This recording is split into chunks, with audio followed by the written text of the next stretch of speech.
All right, Shalom Israel. Welcome back to Wednesday night class.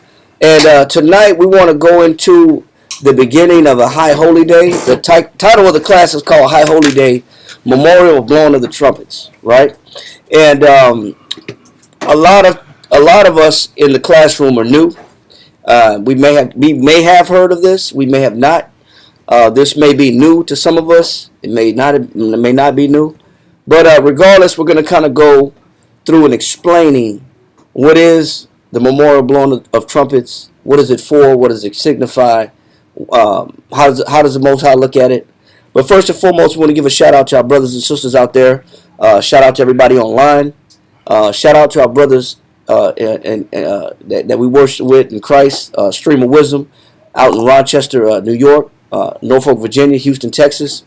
We got brothers out that we fellowship with also in California, New Mexico, Albuquerque, Florida, and mighty shout out to Cabo Cab down in Guatemala, and Lacawad down there, and also Amiyah Design in London. Shalom and shout out to you as well, and shout out to the family online, and the water for everybody that also came in person. Shout out and shalom to you as well. All right, so by a show of hands, who knows what the memorial blowing of trumpets is in the Bible? Does anybody know what it is? All right. Ahmad, go ahead. Yes, sir. As with every high holy day, probably with the exception of Day of Atonement, that could be included too. Every high holy day marks a memorial, something that special that the Most High did for us, or a special moment in Israelite history that the Most High doesn't want us to ever forget. So that, therefore, we celebrate these high holy days every single year. So it passes on from generation to generation as it was supposed to pass on forever. Particularly with the high holy day of Memorial of blowing the trumpets, this was a point in time where the Most High established our means of communication during our time in the wilderness after we left Egypt, and He was establishing and building us as a nation, and giving us our laws, statutes, and commandments, and our new way of life. So one of the important things that He established was our means of communication, being that there were lots of us in the wilderness, millions of us, and it couldn't just be somebody shouting everything, because it would be impossible for millions of people to hear one or two people shouting something. So therefore we use the trumpets as a means of communication. Today it's a cell phone, for example. But back then we didn't have that kind of technology, so it was the trumpets and the shofar. All right. By a show of hands, who does not know what the memorial blowing of trumpets is, or has never heard of it, never read it? Alrighty. So today we're going to kind of go through and explain it and edify those that may not know, so that by the end of class today, you should know the importance of it and why the Most High instituted it. Let's go ahead and get Leviticus chapter 23, and let's start at verse 1 to get started on this topic right quick. I know if there's a playlist that we have online for our classes. We've actually already kind of done a couple times memorial blowing of the trumpets, but from different angles. Yeah. So we don't want to repeat the same angle, because you can always go back and rewind that and watch that. But last year we talked about it based on an interpersonal level, how it relates to each other, and what are the things that we should be doing towards each other. And it's still interpersonal, but we want to kind of give a basic format, because there's a lot of new faces and a lot of individuals that never heard of it. So let's go ahead and read this right here, Leviticus chapter 23. Let's start at verse 1. Leviticus chapter 23 and verse 1. And the Lord spake unto Moses, saying, Speak unto the children of Israel, and say unto them concerning the feasts of the Lord. He said, these are feasts unto the Lord. So what do you do at a feast? Celebrate, gather, congregate. You gather, you congregate, and a feast is not a feast without what? Food. Without food. Wine. So what are we supposed to be doing during this time of year? Celebrate. It's what people love to do. Yeah, exactly. Eating together. Schools before. Yeah, so Barbecue. this is a time that the Most High has required us to come together and feast together. All right? This is the time that we're going to eat. So if you don't have it down, this is a feast.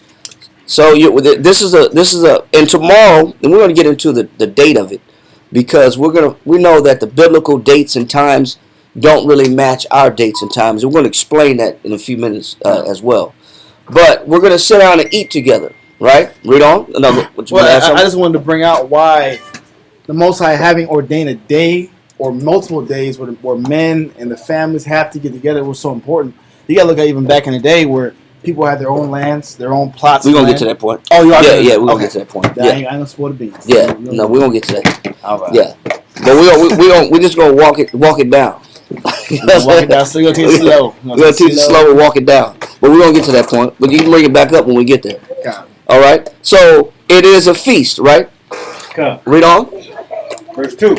Speak unto the children of Israel, saying unto them, concerning the feasts of the Lord, which ye shall proclaim to be holy convocation. Now, a convocation is a gathering. It's a holy gathering. So, it's a sacred gathering. So, this is a sacred gathering. So, holy means in Hebrew kodash, which means consecrated or set apart. So, the Most High said, this time of year, this is a high holy day that you come together and you eat. And the Most High considers this a holy gathering. So, it's not come to get drunk. It's not come to get loose, come to twerk, jig, and those type of things. This is a holy gathering. It's not a club thing. It's not a party where it's a house party and, just wilding out. It's a holy convocation. So it's a sacred gathering. Read on. Even these are my feasts. And the Most High said, these feasts, these holy convocations are important to me. Now we know generally that this so-called world has their own holidays that they worship, especially around October. What is the holiday in October that people are getting prepared for? Halloween season. Halloween. This is why you see a lot of the decorations in the store is already gearing you up for goons and goblins. Yep. This is the time of year that normally when you have abandoned office buildings or office spaces or strip malls, you got the Halloween spirit store coming in and temporarily renting, these abandoned spots and putting up Halloween stores everywhere. And making a killer. Right now. Everywhere.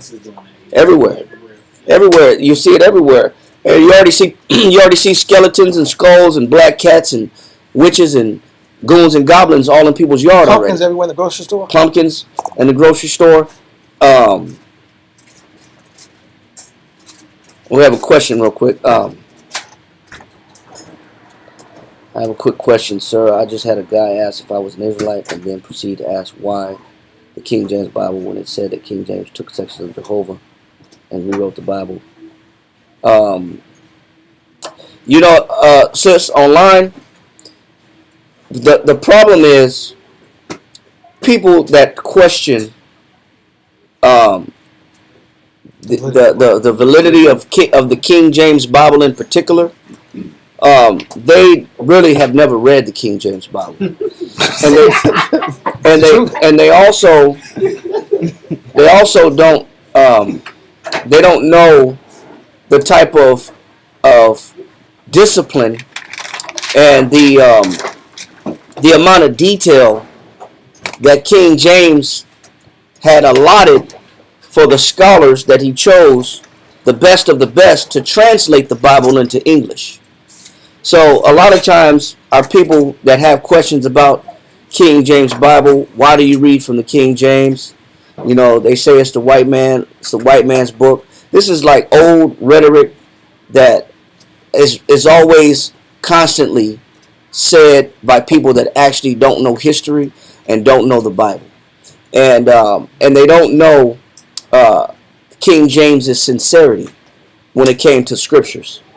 And to make sure that the people got the word of the Lord translated out of Greek and Hebrew and Aramaic into English without changing the meaning of the words as close as possible.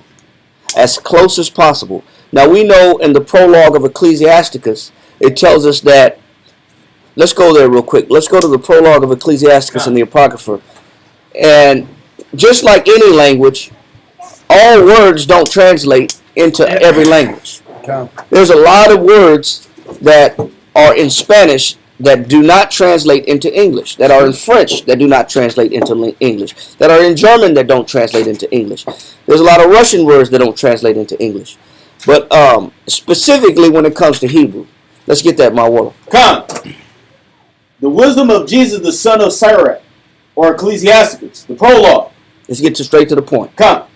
Wherefore, let me entreat you to read it with favor and attention, Go ahead. and to pardon us, wherein we may seem to come short of some words, which we have labored to interpret. For It the says, same, which we have labored to what? to interpret. Because when you look at what King James did, I believe he chose 54 scholars and he broke them up into groups of 9. It's in the Zondervan. You got it right there? Read it right there for me in the Zondervan Bible Dictionary. The amount of detail and diligence that King James used to make sure that the Bible was translated into English as close as possible without adulterating or defiling the words or the meaning of the context. Read that. The Zondervan Compact Bible Dictionary, King James Version Bible, 47 of the best Okay, 47 of the best. Go ahead. Hebrew and Greek scholars of the day were divided into 6 groups, 3 for the Old Testament, 2 for the New, and 1 for the Apocrypha. Continue. Yeah. 2 of the groups met at Oxford. But he's showing you also that King James did translate the Apocrypha as well. It was part of the original 1611 scriptures. Read on. 2 of the groups met at Oxford, 2 at Cambridge, and 2 at Westminster. Now, why does it say Greek, Hebrew, and Greek? Because but previously during Paul's time, they were using the Septuagint, which is the Greek Bible. The Greek Bible was written around the time of Antiochus, I believe, the fourth, around his time frame. Ptolemy the fourth, or Antiochus the fourth, one of them, that had asked that a copy of the Hebrew scriptures be written in the Greek, and that copy is called the Septuagint, which means the 70 books. And so, for quite a few years, about 300 years, they were using the Septuagint only. But read on. When a group had completed its task, its work was submitted to 12 men, 2 from each panel. Final differences of opinion were settled at a general meeting of each company.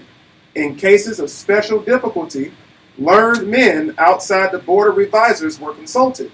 Marginal notes were used only to explain Hebrew and Greek words to draw attention to parallel passages. Italics were used for words. Now it says italics were italics were used for what?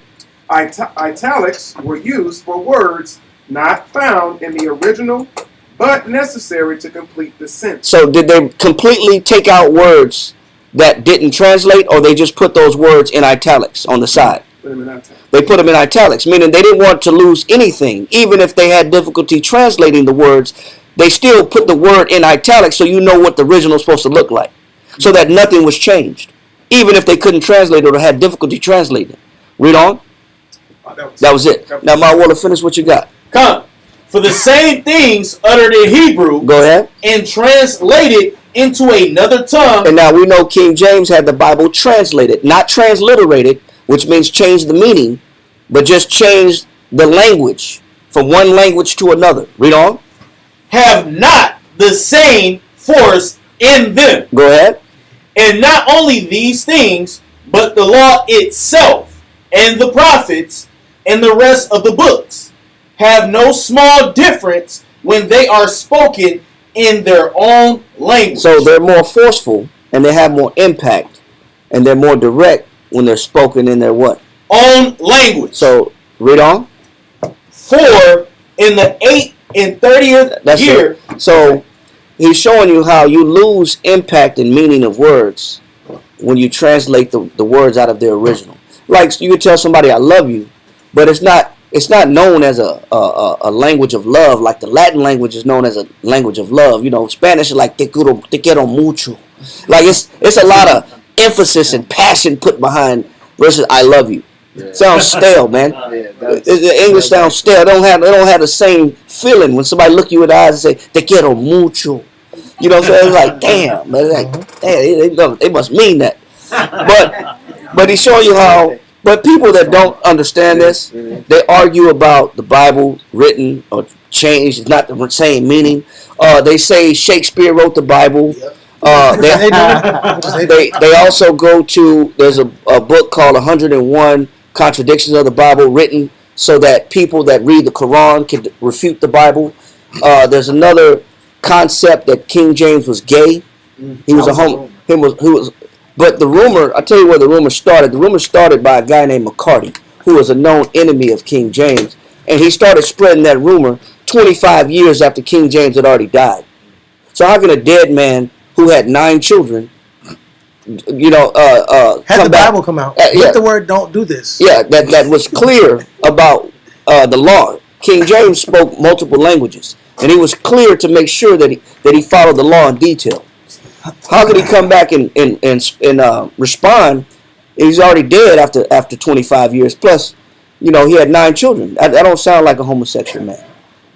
But you have people that was his enemies that were spreading these things to taint his name and his image. But when you hear people come with that nonsense, they just parakeeting this, and they're playing the game of telephone, and they're just regurgitating this information because they heard it from somebody, and now they're trying to convince you. But they've actually never read the Bible. They actually never did any research. They actually don't know any other King James writings. If you know about any other King James writings, specifically the Basilicon Quran, you understand how he was telling his son, do not alter anything that you read out of the law. He was committed to making sure that his son followed the law to the T and not religion. So, like I said, you hear about this stuff, don't give any thought to it, don't give into it. It's just Satan throwing another tactic to get you not to read it or to not believe in it, ultimately. And the people that make these claims have the strangest beliefs themselves. Yeah. They have some strange beliefs. They believe in lizard people, or the Big Bang, or they're atheists. Yeah, or they trying to find a way in.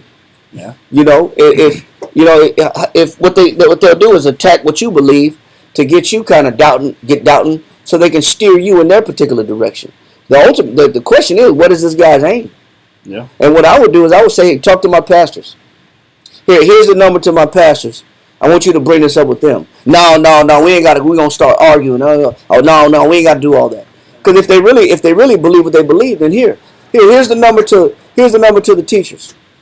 Call them directly, and I want you to have the same conversation.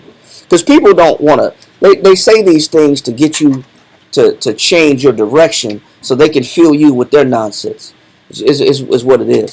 But let's go ahead and let's go back to where we are in Leviticus 23. Read that. Leviticus 23, verse 2. Speak unto the children of Israel, and say unto them, concerning the feasts of the Lord, which ye shall proclaim to be holy convocations. These are holy gatherings. These are sacred gatherings. Read on. Even these are my feasts. The Most High said, these are the days I want you to come together and celebrate. Not no damn Halloween. Not no thing. You're not going to read Thanksgiving in the Bible. You're not going to read Christmas in the Bible. Now, you will read about the celebration of Nimrod, putting a tree up and worshiping a tree, which people still do today. But that's a paganistic ritual. You will not read about Valentine's Day, read about leprechauns and St. Patrick's Day and all these different Columbus Day. You're not reading these days in the Bible. The days that man celebrates, you're not going to find these days. They're not special to the Most High. Those are man-made holidays. Mother's Day, Father's Day, those are man-made holidays. So same thing with Mardi Gras and Fat Tuesday. These are man-made celebrations, man-made holidays. So these days, the Most High said He requires that we come together. Read on. Come. 6 days shall work be done, but the 7th day is the Sabbath of rest, a holy convocation. So it is. The Sabbath is a holy convocation. You're supposed to gather together. But let's get down to this particular one is the memorial blowing of the trumpets, and that's where we are in time. And so that's where we're going to focus on today. So go ahead and jump down to verse 23. 23. Come, Leviticus 23 and 23. And the Lord spake unto Moses, saying, Speak unto the children of Israel, saying, In the 7th month, in the 1st day of the month, shall ye have a Sabbath, a memorial of blowing of trumpet. He said it's considered a Sabbath. So you take the same regard as you would a regular weekly Sabbath. You take the same notice about the discipline that you maintain and the consciousness that you're supposed to have towards your people in the Sabbath. Not just sitting at home doing nothing, but the fact that you're conscious about, you're meditating on your behavior, you're in prayer, and you're also conscious about how you deal with your people weekly. So it says you take it as a Sabbath. What else? It says, A memorial of blowing of trumpets, a holy convocation. Ye shall do no servile work therein, but ye shall offer an offering made by fire unto the Lord. Go ahead. And the Lord spake unto Moses, All right, saying, so now he's telling us what we're supposed to do. Read it one more time, verse 24. Come, speaking to the children of Israel, saying, In the 7th month, in the 1st day of the month, shall ye have a Sabbath. Okay, so he said in the 7th month, in the 1st day of the month. He's telling us the dates, and he's telling us the time. He's telling us the 7th month, the 1st day of the month. Now, the 7th month is not the 7th month in America. Now, we go off a Gregorian calendar. So today is October, which they consider what month? The 10th month. According to a Gregorian calendar, this is October the 2nd, 2024 of the Gregorian calendar. This is not the Jewish calendar. This is not a Hebrew calendar. All right? Now, on a Jewish calendar, today would be the 1st day of Tishri, year 5785. Year 5785. All right? So, this would be marking the 1st day of the 7th month, year 5785. That 5785 is the date, the year beginning from creation of Adam and Eve.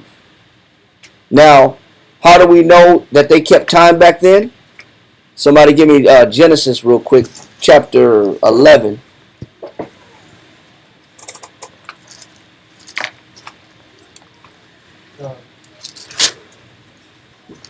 And I'm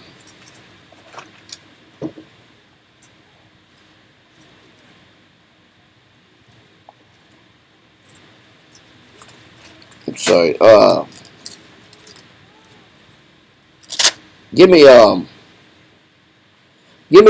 Genesis chapter 7 verse 11. Genesis chapter 7 verse 11. Genesis chapter 7, verse 11.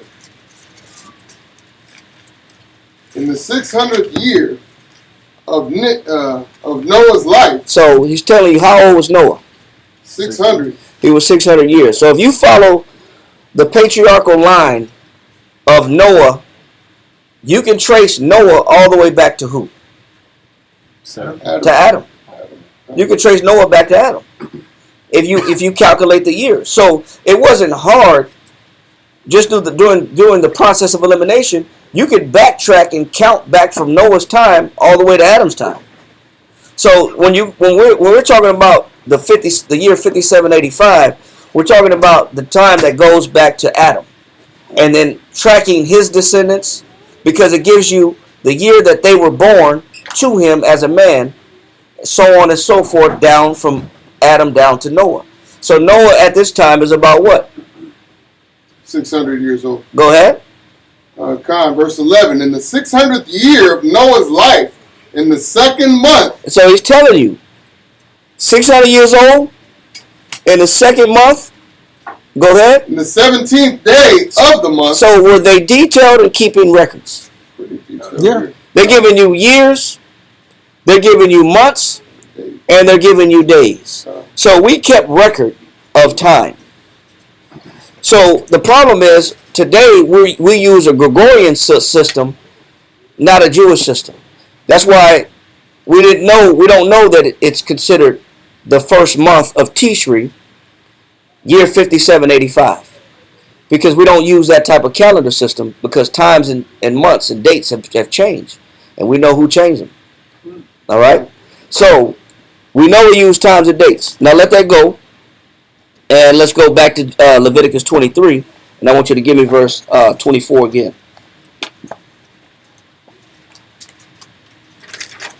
God. Leviticus 23 and 24. Read that. Speak unto the children of Israel, say, in the 7th month, in the first day of the month, shall you have a Sabbath, a memorial of blowing of trumpets. So now, we know when we talked about this last year, we realized that when you read the Bible, sometimes it may sound confusing, and you read history, it may sound confusing, because you have two types of calendars. Now you have the calendar that we just talked about now, that was initiated during the time of creation, which is known as the civil calendar. Now you have another calendar that's known as what? We talked about it last year. There's two calendars that you have to be conscious of when you read any biblical history. It's the civil calendar, and it's the what calendar? Anybody remember? The pre-diluvian. Mm-mm. It's the sacred calendar. Sacred. All right, write this down. There's two calendars that you have to be conscious of when you're reading biblical history. You have to be conscious of the civil calendar and the sacred calendar. All right, two calendars. The civil years starts in Nisan. Nisan or Abib, which is in March, April. It's between March and April. All right, that's the civil calendar. That's why when it says in the 7th month, so if we go back, Tishri, if Tishri is the 7th month, then what was the first month? If Tishri is around this time of year, and we go back 7 months, this is October, go back 7 months, that gives you what? March. What's the 3rd month? This is the 10th month. So if we go back 7 months, that gives us what month? That gives us around March, April. So the month of Nisan is the first month of the civil calendar.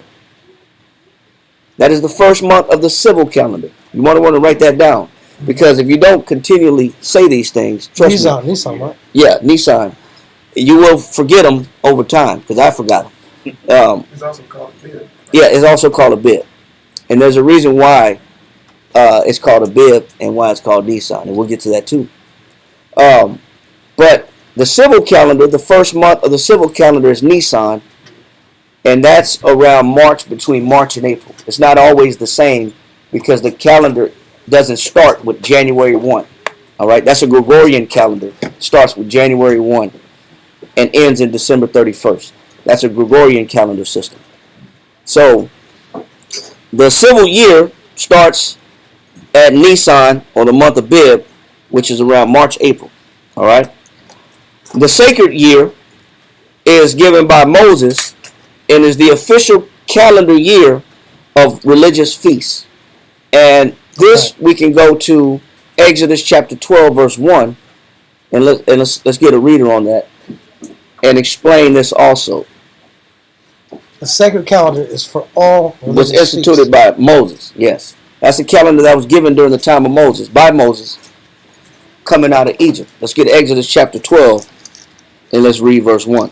Exodus chapter 12, verse 1. Go ahead. Let's read that. And the Most High spake unto Moses and Aaron in the land of Egypt. So he said he spoke unto Moses and Aaron where? In the land of Egypt. So this is when they were in the land of Egypt. Read on. Saying, this month shall be unto you the beginning of months. He says, this month where you are at right now shall be unto you as what? The beginning of months. So Moses was given a new calendar when him and Aaron were in Egypt getting ready to make their departure. When they were getting ready to make their departure and exodus out of Egypt, that means they were also leaving an Egyptian calendar system and the Egyptian way of keeping time and records and months. So the Most High told him, listen, I'm going to start y'all over fresh. You're not going to go off a Egyptian calendar. He said, today, when you leave, it's going to mark something special. It's going to be what? This month shall be unto you the beginning of months. Go ahead. It shall be the first month of the year to you. So were we given a new calendar when we came out of Egypt? We were. Jump down to verse chapter 13. Give me 1 through 4. Exodus chapter 13, verse 1. And the Most High spake unto Moses, saying, Sanctify unto me all the firstborn, whatsoever openeth the womb among the children of Israel, both of man and of beast, it is mine. And Moses said unto the people, Remember this day. He said, do what? Remember this day. He said, this day that we came out of Egypt, this is at the Passover. The first Passover. When the death angel swept through and killed all the firstborn males and animals of all of Egypt. He said, remember this day. Read on. Remember this day in which ye came out from Egypt. So that day starts the new calendar. He said, remember this day that you leave Egypt. Read on. Out of the house of bondage. It said out of the house of bondage, because the word Egypt actually means bondage. Yeah. Read.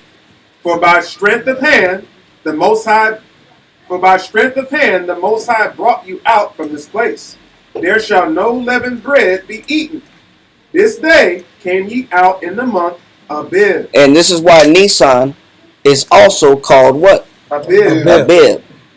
Because the name Nisan, we're going to find out is Babylonian, but the name Abib comes from the Egyptian name. So he said, you're going to come out on this month. Abib is the same month as Nisan. So he's showing us how the calendar started with Moses. All right. So it didn't start the calendar in the Bible didn't start with January 1. You know, that's not the New Year's for the Bible. Now, so it's instituted as a beginning of months. You will find that Nisan is often registered as the beginning of months, but also you'll find that the month of Tishri is considered the beginning of a new year. The new year starts here. The civil year starts in the month of Tishri. All right? So you have a sacred year, then you have a civil year. Now the civil year starts in the month of Tishri because they consider the seventh month a very critical month, because you have a consecutive amount of high holy days that are in the seventh month. And they consider this a very sacred, holy month. They call the seventh month the month of mercy, is what they call the seventh month. Okay. That's a nickname for it? Tishri. You just find it in history. Tishrei. Tishri. All right? So we know that the seventh month is the month of Tishri. Now, yesterday, October 1st, was the last day of the civil year on the Jewish calendar. So yesterday, it was the 29th day of the 6th month Elul, year 5784. Today is the beginning of 5785. All right, so this is kind of like a new year when it comes to festivals. All right, But this is off the sacred calendar. This is off the civil calendar. This is the civil calendar. It's the civil calendar. All right. Can you explain that again? The 20 yesterday, which was October. What's today? The 2nd. Yesterday, October 1st, was the last day of 5784. It was the 29th day of Elul, 5784. Today is the first day of Tishri, 5785. Yes, sir. I have to ask, why would it be the 29th day, not the 30th yesterday? Because not all months have the same amount of days. Some days are shorter. Some months are shorter in days, and we're gonna get that too. We're gonna break that down too. So let's go to Nehemiah chapter 7, and I want to start at verse 64.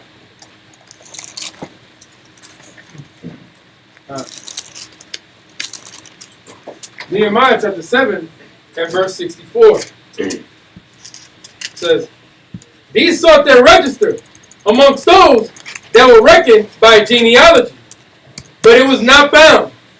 Therefore were they as polluted, put from the priesthood, and the Tishatha said unto them, which is the governor. So here you find out that when the children of Israel came out of Babylon,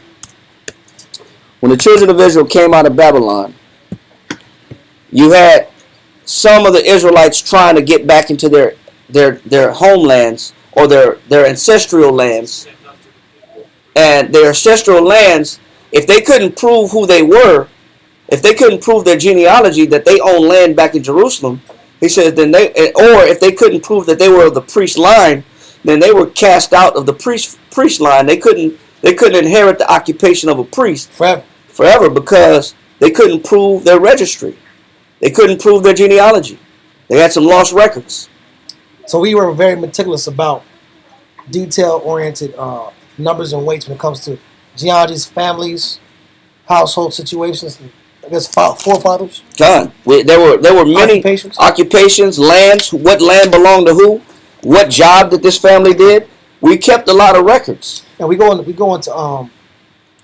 the book dealing with Rudolph A. Windsor, dealing with what separated us from Hamites or Africans was that we had a written culture in society. When we go dispersed in Africa, we always go to that point. Yeah. Also in Josephus, one of the standout points that Josephus likes to make, Flavius Josephus, is the fact that we were so meticulous in record keeping, and the other nations of the world, only few nations kept as meticulous records as we did. The Egyptians were one of them. The Babylonians were one of them. And the Egyptians, the Babylonians, the Persians kept records. The Greeks didn't keep no records. He said the Greeks kept horrible records. And the Chaldeans kept records. He said the Chaldeans kept records. Which were basically like Babylonians? Yeah, they were the priest family of the Babylonians. So the Chaldeans kept records. The Babylonians kept records. The Egyptians kept records. Other than that, he said the Greeks, horrible when it came to record keeping. He said, and the Hebrews, he said that's what made them stand out so differently from other nations, is that everybody's genealogy and birth was recorded. It's amazing, bro. All right. So read on. Fine. It says, and the Tirshatha, which is the governor, go ahead, said unto them that they should not eat of the most holy things. So there stood up a priest with Urim and Thummim. The whole congregation together was 42,303 scores. So how many people came out of Babylon? 42,303 scores. So that's 42,360 people came back from Babylon out of captivity back into Jerusalem. 42,360 came back. Now they had been in Babylon for 70 years. That means that they were using what type of calendar? A Babylonian calendar. And this is why a lot of the names of the months of the Jewish calendar are Babylonian in origin. That's why you find Tishri is 1 month, but you find Abib is another month, because we took the names of the months of the slave masters that occupied us. No different than we use the slave masters' months now. To this day. January is after a Roman god Janus. Yeah. We still today have adopted the calendar system and recognize the calendar system of our slave masters. That's nothing new. So when we came out of Babylon, after spending 70 years of captivity in Babylon, we were still using their particular names for the names of the month. An example of that also be August would be after Caesar Augustus, right? Yep. July is Julius. July is Julius. These are slave masters. Mm-hmm. Exactly. Somebody had their hand up? Yes, sir. I want to ask you a question. Not to throw it off. Janus, is it true that they say that it's the deity of the past and The beginning sound like? Yes. That's why Janus has two faces. Okay. That's why when you look at an old Roman coin of Janus, the Roman god Janus, he's looking this way and he's looking this way. Right. You know, because that's how they acknowledge him as somebody that looks past and looks forward. He has that power. Yes, sir. And sometimes they have like on the images that you said, one of like a younger face, and then the other one has like more like an elderly, I guess more mature, like bearded up. One has like baby face. That's just what I looked up. Yeah. Before I came down. Okay, understood. Got you. It's the same thing, but that's Roman in origin. But we still name the month January after Janus. Yep. Okay. So we still follow the culture of our slave masters and keep records and times according to them. But it was the same. But the Most High gave Moses a new calendar coming out of Egypt. But also we were still using the names of the months from Babylon. We were still using their monthly names for the names of the months from the Babylonians. That's why a lot of our names come from Babylonian culture. So are we using the civil calendar? Is that like the right one? I know you said it's two different. There's two different calendars, Yeah. but the names of the months we still use. And we'll break down also as far as how time was kept. We still use some of that too. Okay. And we'll get to that too. All right. So he said, how many people came out of Babylon? It says the whole congregation together was 40 and 2,303 score. Read on. Beside their manservants and their maidservants, of whom there were 7,337. Go ahead. And they had 245 singing men and singing women. So you look at it, it comes out to around 49,000 people. Almost 50,000 came out of Babylon back into Jerusalem. But we came out of Babylon with calling the months after the Babylonian names. It only makes sense. Yes. And you have to know that when you kind of read history when you're dealing with these months, because some of these months are not Hebrew. And we're gonna show that also. Let's go to 1 Kings chapter 8. Give me verse 1 through 5.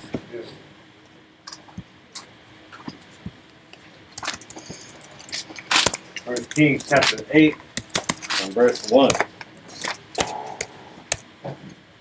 Ready? Yep. First Kings chapter 8 verse 1. Then Solomon assembled the elders of Israel and all the heads of the tribes, the chief of the fathers of the children of Israel, unto King Solomon in Jerusalem, Go ahead. that they might bring up the ark of the covenant Now this is before Babylonian slavery, captivity. Go ahead. of the Lord out of the city of David, which is Zion. And all the men of Israel assembled themselves unto the king Solomon at the feast in the month of Ethanim, which is the 7th month. Now, in the Old Testament, and during Solomon's time, did they pre-Babylonian captivity? Did they call the 7th month Tishri? What was it called? Ethanim. It says, but it was in what tongue?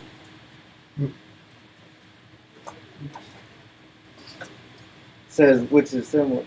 It says, it says Solomon at the feast in the month Ethanim, which is the 7th month. It's in the Hebrew tongue. So the Hebrews didn't call the 7th month Tishri. They called the 7th month what? Ethanim. That's the Hebrew name for the 7th month. Where did we get Tishri from? Babylonian. Thank you. We got Tishri from the Babylonians. When we came out of Babylon, we adopted their names for the months. But the 7th month prior to Babylon was not Tishri. It was Ethanim. So we're going here to show how the names of the months changed based on the captivity that we were under. All right? Is there any questions? The names of the months changed based upon the captivity that we were under. Now, we had Hebrew names for the months, but a lot of those we read, they're not Hebrew in origin because of captivity. Just like today, the 7th month is July. But But this is what? Ethnic. This is October. This is the 10th month. So we're following a completely different system and a completely different calendar handed to us by our by slave masters and our captors. All right, so we understand that, right? Yes, sir. Are the Jewish people today, do they go by Tishri? Is that what they're saying? They still go off Tishri. They still go off Tishri today. But we know that it wasn't called Tishri. Solomon didn't call that month Tishri. Solomon called that month Nethanim. All right? So, we got that point? All right, finish the Ethanim, not Nethanim. Ethanim. Yeah. It says, which is the what? Ethnim, which is the 7th month. So we know you have a lot of different names for the 7th month. Today, the 7th month will be July.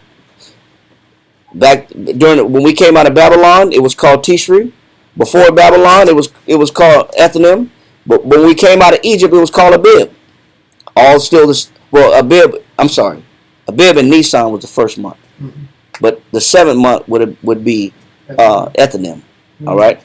So let's go back to Nehemiah, and we're going to get Nehemiah chapter 7, and we're going to get verse 73.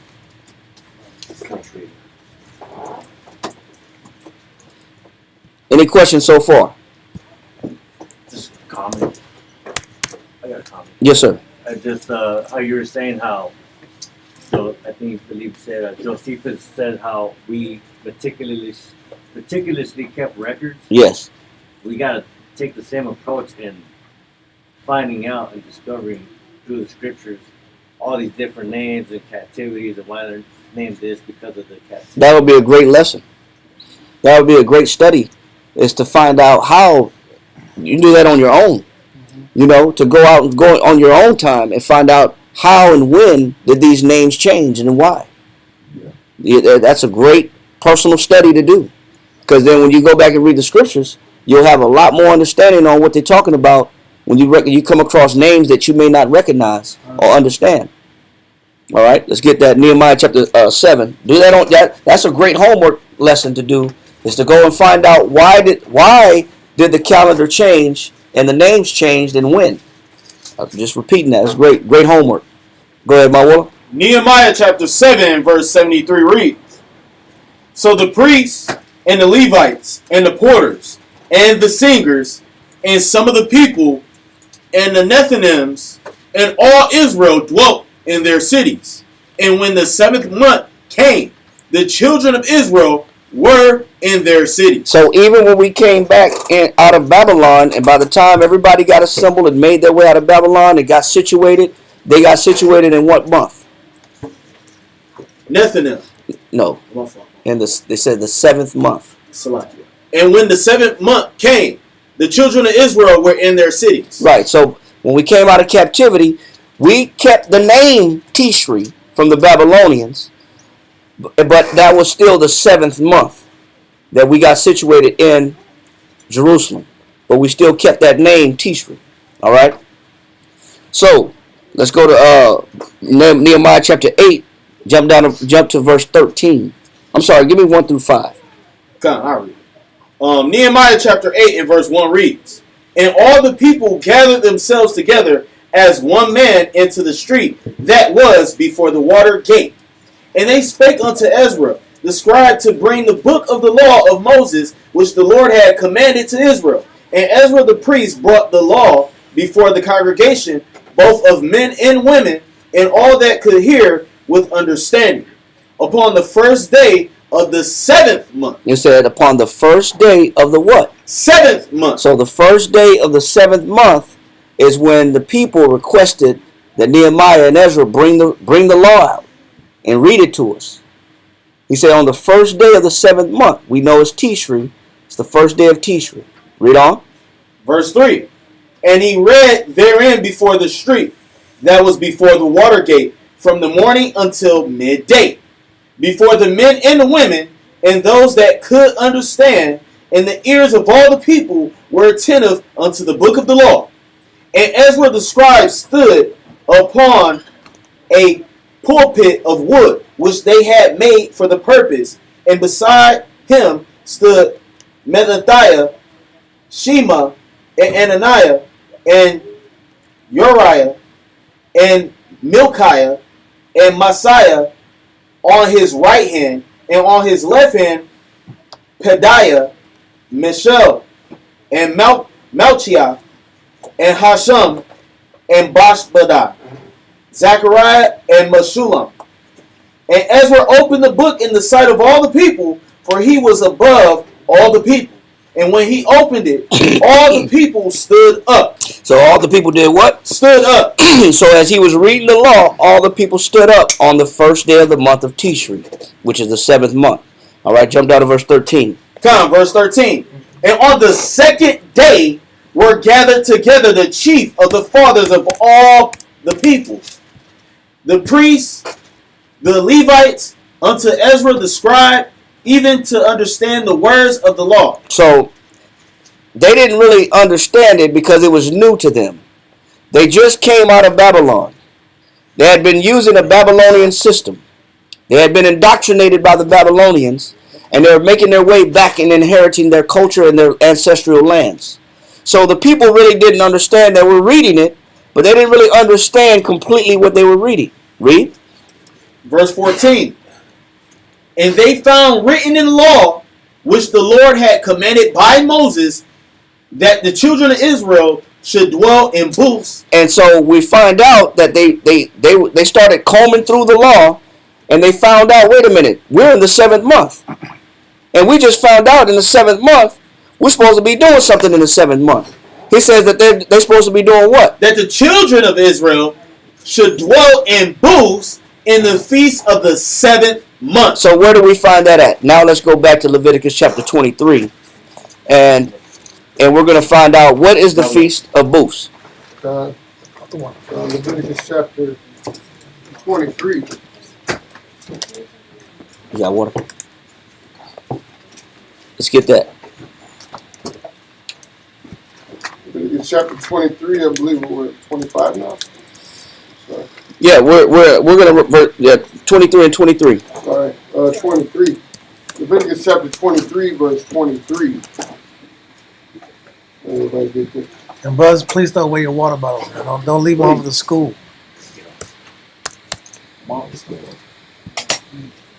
Read that. The water. God, Leviticus chapter 23, verse 23. And the Lord spake unto Moses, saying, Speak unto the children of Israel, saying, In the 7th month, in the first day of the month, shall ye have a Sabbath, a memorial of blowing of trumpets, and holy convocation. So you have, on the first day, you got the memorial blowing of the trumpets. Is a holy convocation. 10 days later, you got the Day of Atonement, which we got coming up around the 12th of October. The Day of Atonement is when you eat nothing and you drink nothing for 24 hours starting at sundown.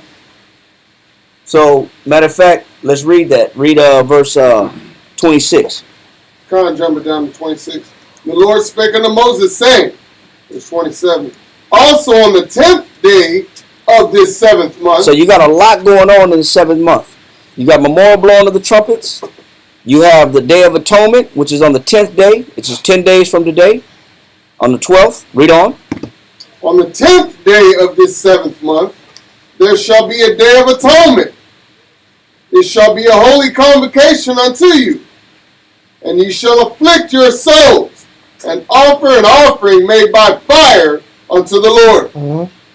And ye shall do no work in that same day, for it is a Day of Atonement, to make an atonement for you before the Lord your power. For whatsoever soul it be that shall not be afflicted in that same day, he shall be cut off from among his people. All right, go ahead. God, verse 30.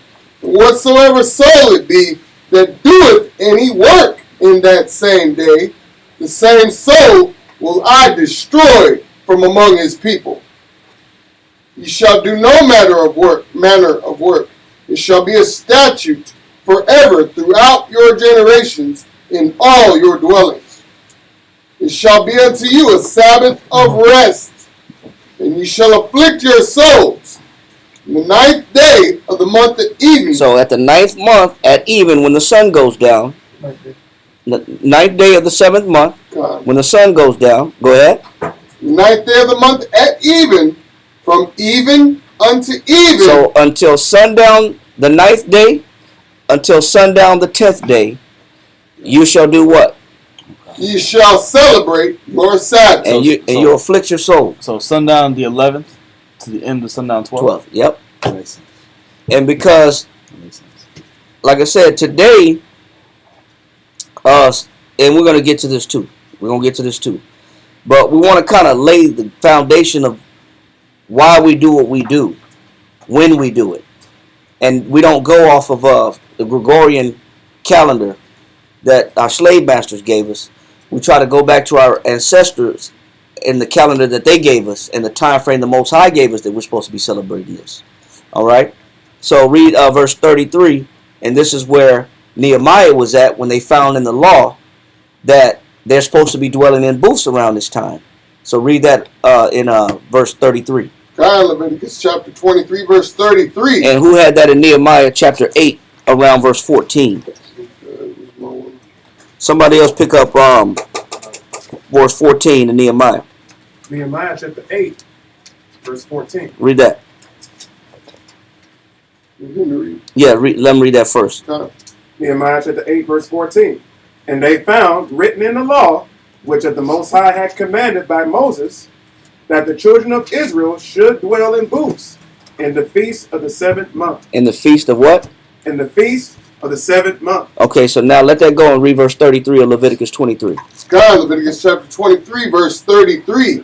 And the Lord spake unto Moses, saying, Speak unto the children of Israel, saying, the 50th, no, excuse me, 15th the 15th day, you're right, I'm sorry, the 15th day of this 7th month shall be the Feast of Tabernacles. So all within in the 7th month, this month, you have the memorial blowing of trumpets, you have the Day of Atonement 10 days later, and then 5 days after that, you have the Feast of Tabernacles, which we will do also this month. We for those that may have had the invite, register themselves. We'll be going out.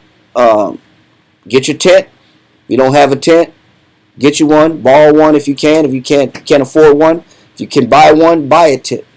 We'll be out in the sticks, and we're going to be celebrating the Feast of Tabernacles because that is a holy convocation. We're not doing no Halloween. We're not doing no Thanksgiving. We're doing what we read in the Bible. All right. So and there is some water there too. But like I said, bring your tent and your camping gear. All right. Your booths. All right. Read on. I'll start back at the top. Speak unto the children of Israel, saying, the 15th day of this 7th month shall be the Feast of Tabernacles for 7 days unto the Lord. And the first day shall be an holy convocation. Ye shall do no servile work therein. 7 days shall ye offer an offering made by fire unto the Lord. On the 8th day shall be an holy convocation unto you. And ye shall offer an offering made by fire unto the Lord. It is a solemn assembly, and ye shall do no servile work therein. Go ahead. These are the feasts of the Lord, which ye shall proclaim to be holy convocations, to offer an offering made by fire unto the Lord. He says, you do this, and while you're doing it, you make an offer made by fire unto the Lord. Now, we know that we're not doing any animal sacrifice, but it does have some significance, and we're going to get into that next. But Elisha brought out in the beginning of class, the 7th month, we're getting hit with back-to-back-to-back high holy days. But what was the prior high holy day before the 7th month? Pentecost. But go ahead. I want Elisha to bring it out because he brought it out. But why is it so critical now that we start this high holy day off, this triple high holy day, in the 7th month, and we haven't had one for a long time? So what were we doing before the last high holy day? Well, before the last high holy day, we went back to our lands, went back to our families. We started planting on crops, dealing with our own personal business. And what time of year was this? Spring. Spring.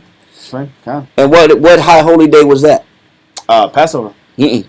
Oh well, Pentecost. It was Pentecost. It was Pentecost after Passover. Come, it was Yeah. Pentecost. So we had a long span of time where we were without each other. Because it was Passover, then we were with each other all the way up till Pentecost. We have the Passover, and then we have the Feast of Unleavened Bread. Okay. Then after Feast of Unleavened Bread is the beginning of Feast of Weeks, or the Feast of First Fruits, Okay. also known as the Feast of Weeks. And then there's 7 weeks, which is 49 days, and on the 50th day is the day of Pentecost. Okay. All right, and so from that time is when we harvest our crops, and we celebrate and we eat together in a feast with all the, and be thankful for the Most High allowing us to have plenty crops. Exactly. And then so from that time, from the Feast of Pentecost, 4 months later, up until the 7th month, what have we been doing? Our own lives. We've been minding our own business. Our own business. Enjoying the Separated. We've been dealing with buying and selling and Selling. investing Yeah. on an agricultural level. Okay. We're an agricultural society. We're dealing with sheep, lambs, goats, with business, personal, family issues. It takes away from the concept of nationhood because you have to maintain your own estate. And the Most High is making sure we don't get into the mentality of out of sight, out of mind. Yep. A lot That's of us what get into that mentality. If I don't see you every day, then, hey, I'll see you when I see you. I ain't going to be thinking about you. Mm-mm. I'm not going to be visiting you. I got my own life. You got your own life. You got your priorities. I got my priorities. The Most High is forcing everybody to come back together throughout the entire year so you don't forget about one another. Yeah, because you can always get lost in your work. Yeah. And you can always get lost in your own personal business Next project. and your own personal endeavors. To where you're negating fellowship. Yep. You're negating brotherhood or sisterhood. Everybody can get lost in the sauce of their own endeavors where they're just about, I gotta get paid, I gotta make some money, I gotta establish myself, I got projects that I'm trying to develop, I got things that I'm working on, or I got places I want to go, I got things I want to do. Everybody can get lost in their own imagination and their own comforts or their own lifestyle. And that trajectory can take you away from your people. Yeah. So the Most High enforced these high holy days to force us to come back together and not just be into our own selves and our own lives. And that's great wisdom to show us the true priority. Because the idea of trying to get to that, get over that debt, get over that situation, pay this bill, get this situation, get this hustle going so I can go ahead and I'll finally make it. That's a never-ending situation. I want It's to perpetual. That's right. call Yawab and tell him, give me that In the Josephus. in the Josephus. He loves to bring this out. Because I told him that if he was here last time, I said, next time we go over this, I'm going to let you bring it out. Call Yawab and ask him where that is in the Josephus, because he loves to bring this point out in particular about why is it so important that the Most High give us these high holy days, because we would get lost in our own, material lives. Yeah. And we wouldn't think about anybody else. That's a real thing, bro. And what happens also when too much time comes in between the relationship, people start to think sour about one another. Yeah. People start to think the worst of one another because too much time. If you don't continue to keep warm that affection that one another has, and you don't decide to stoke that fire, and kindle that flame of friendship, and if you don't spend time together, you start thinking the worst, that, man, there's something wrong with this person, or I don't like this person, or this person's talking about me behind my back. All the mind starts to dwell on negativity. So you got to rekindle the friendship and keep those and fan those flames of friendship. Otherwise, you start to grow distant from people. You can become distant to the people in your own house. That's real. And now you're just like ships passing in the night. You're just like, shalom, shalom. You go to work tomorrow? Khan. Is there some food in the kitchen? Khan. Laundry done? La. See you in the morning. See you tomorrow. Or it be like that sometimes, where with brothers to brothers, like, man, we're just co-workers. That's why we tell brothers and sisters to spend time away from just the job. Don't just be co-workers. For us, we have the luxury of being around each other because we work together and we have our own businesses. So we can actually work together. and we could actually spend time together. But sometimes you need to invest into each other more than just work. And the relationship just shouldn't be just work related, because otherwise you start to feel like, man, I can't wait to be apart from this person. But the friendships are built after work. It's what you do away from work. That's when the friendships are built. But a lot of our people are so selfish, they can't wait to be by themselves as soon as the whistle blows. Yeah. You know, like them old cartoons in the 50s where the whistle blow and all the people got their lunch boxes and they start leaving the building, leaving the factory. Because that's what we do. We just can't wait to be by ourselves. And we just can't wait to be individuals. And I just want to be alone. Because I've been around you all day. But that's the wrong type of energy. That's the wrong type of affection. We want to make sure that the friendships and bonds are invested in and they go beyond just a work-based relationship. All right? And I'm going to see if I can find this real quick in the Josephus. Because, like I said, Yawab likes to bring this out. And I'm going to see if he... Is it? That sounds familiar.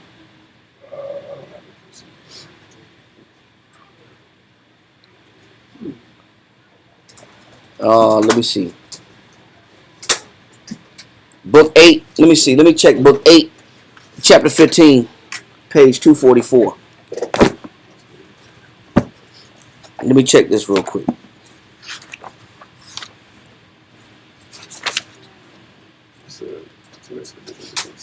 Chapter 15.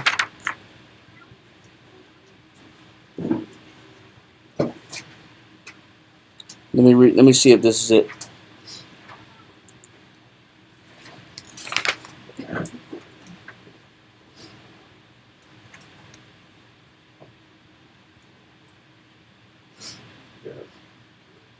Book 3, chapter 10 is the festival.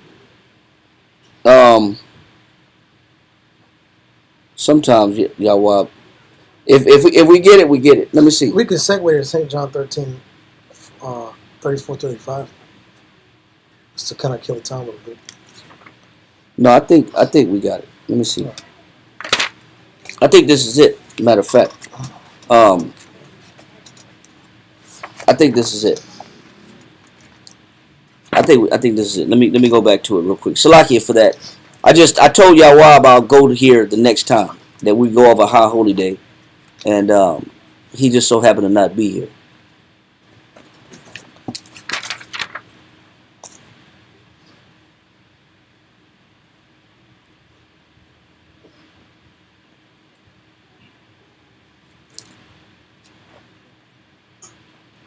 Let me see.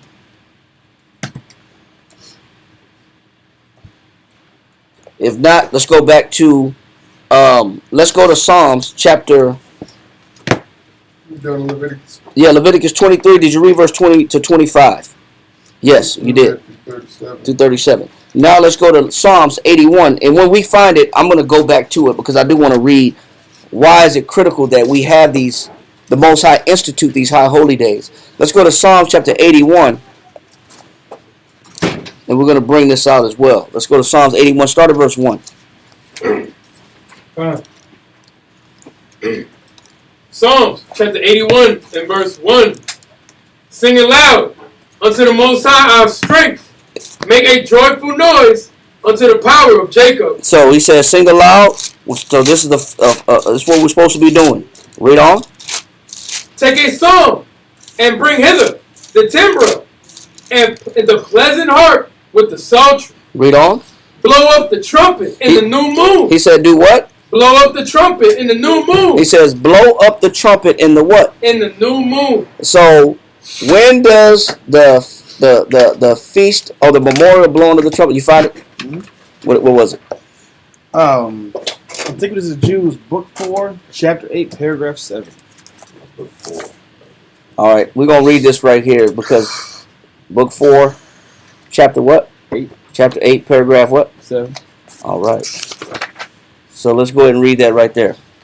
So this is why it's write that down because it's a great point. And let me get that pen right there. Let me write this down because that's page 117. 116. 116. Read that right there. Come. The Antiquities of the Jews, Book 4, Chapter 8, Paragraph 7, line 203. Let those that live as remote as the bounds of the lands which the Hebrews shall possess come to that city where the temple shall be, and this 3 times in a year, that they may give the Most High thanks for his former benefits. It says 3 times a year that they do what? That they may give thanks to the Most High for his former benefits, Go ahead. and may entreat him for those they shall want hereafter. So we come together and celebrate and eat together because it's a way to show thanks to the Most High for what he's blessed us with. Read on. And let them, by this means, maintain a friendly correspondence. It says, so what's the purpose of keeping the high holy days consistent? To maintain a friendly correspondence Go ahead. with one another by such meetings and feastings together. It says because you learn how to correspond and you keep the relationships warm. You keep the relationships hot.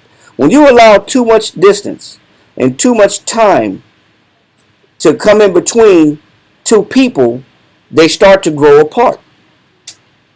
It even tells you that in married couples in 1 Corinthians chapter 7. Yep. Read that right there in 1 Corinthians chapter 7. It's dangerous when you let too much time come in between friendships. Start at 1. Nope. Get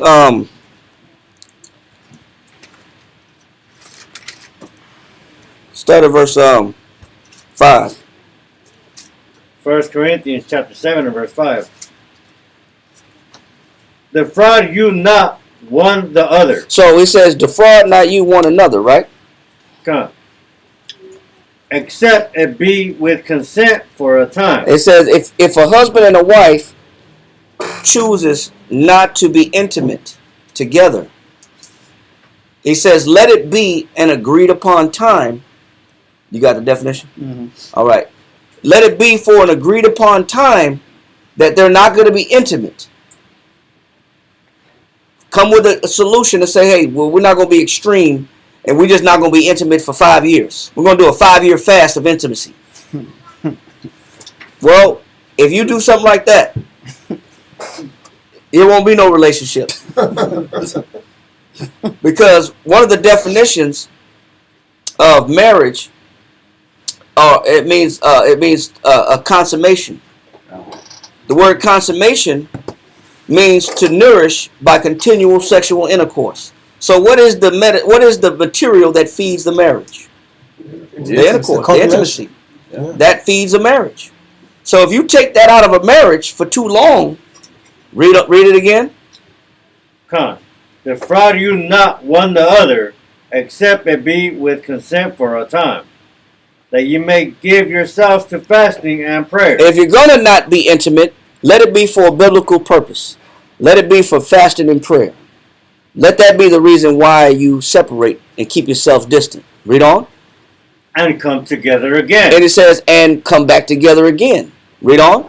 That Satan tempt you not for your inconsistency. Incontinency. Incontinence. So what does that mean? Incontinency or incontinence. Uncontrolled indulgence of the passions. So if you don't come together, eventually what's going to happen?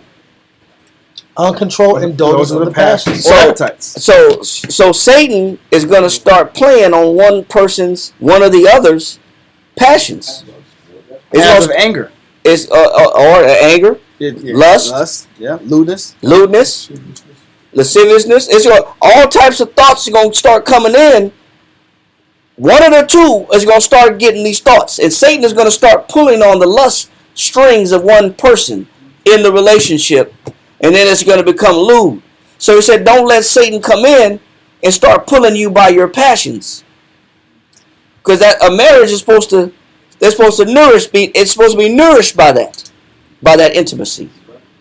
So if you take that out and separate it for too long, Satan's going to step in the middle.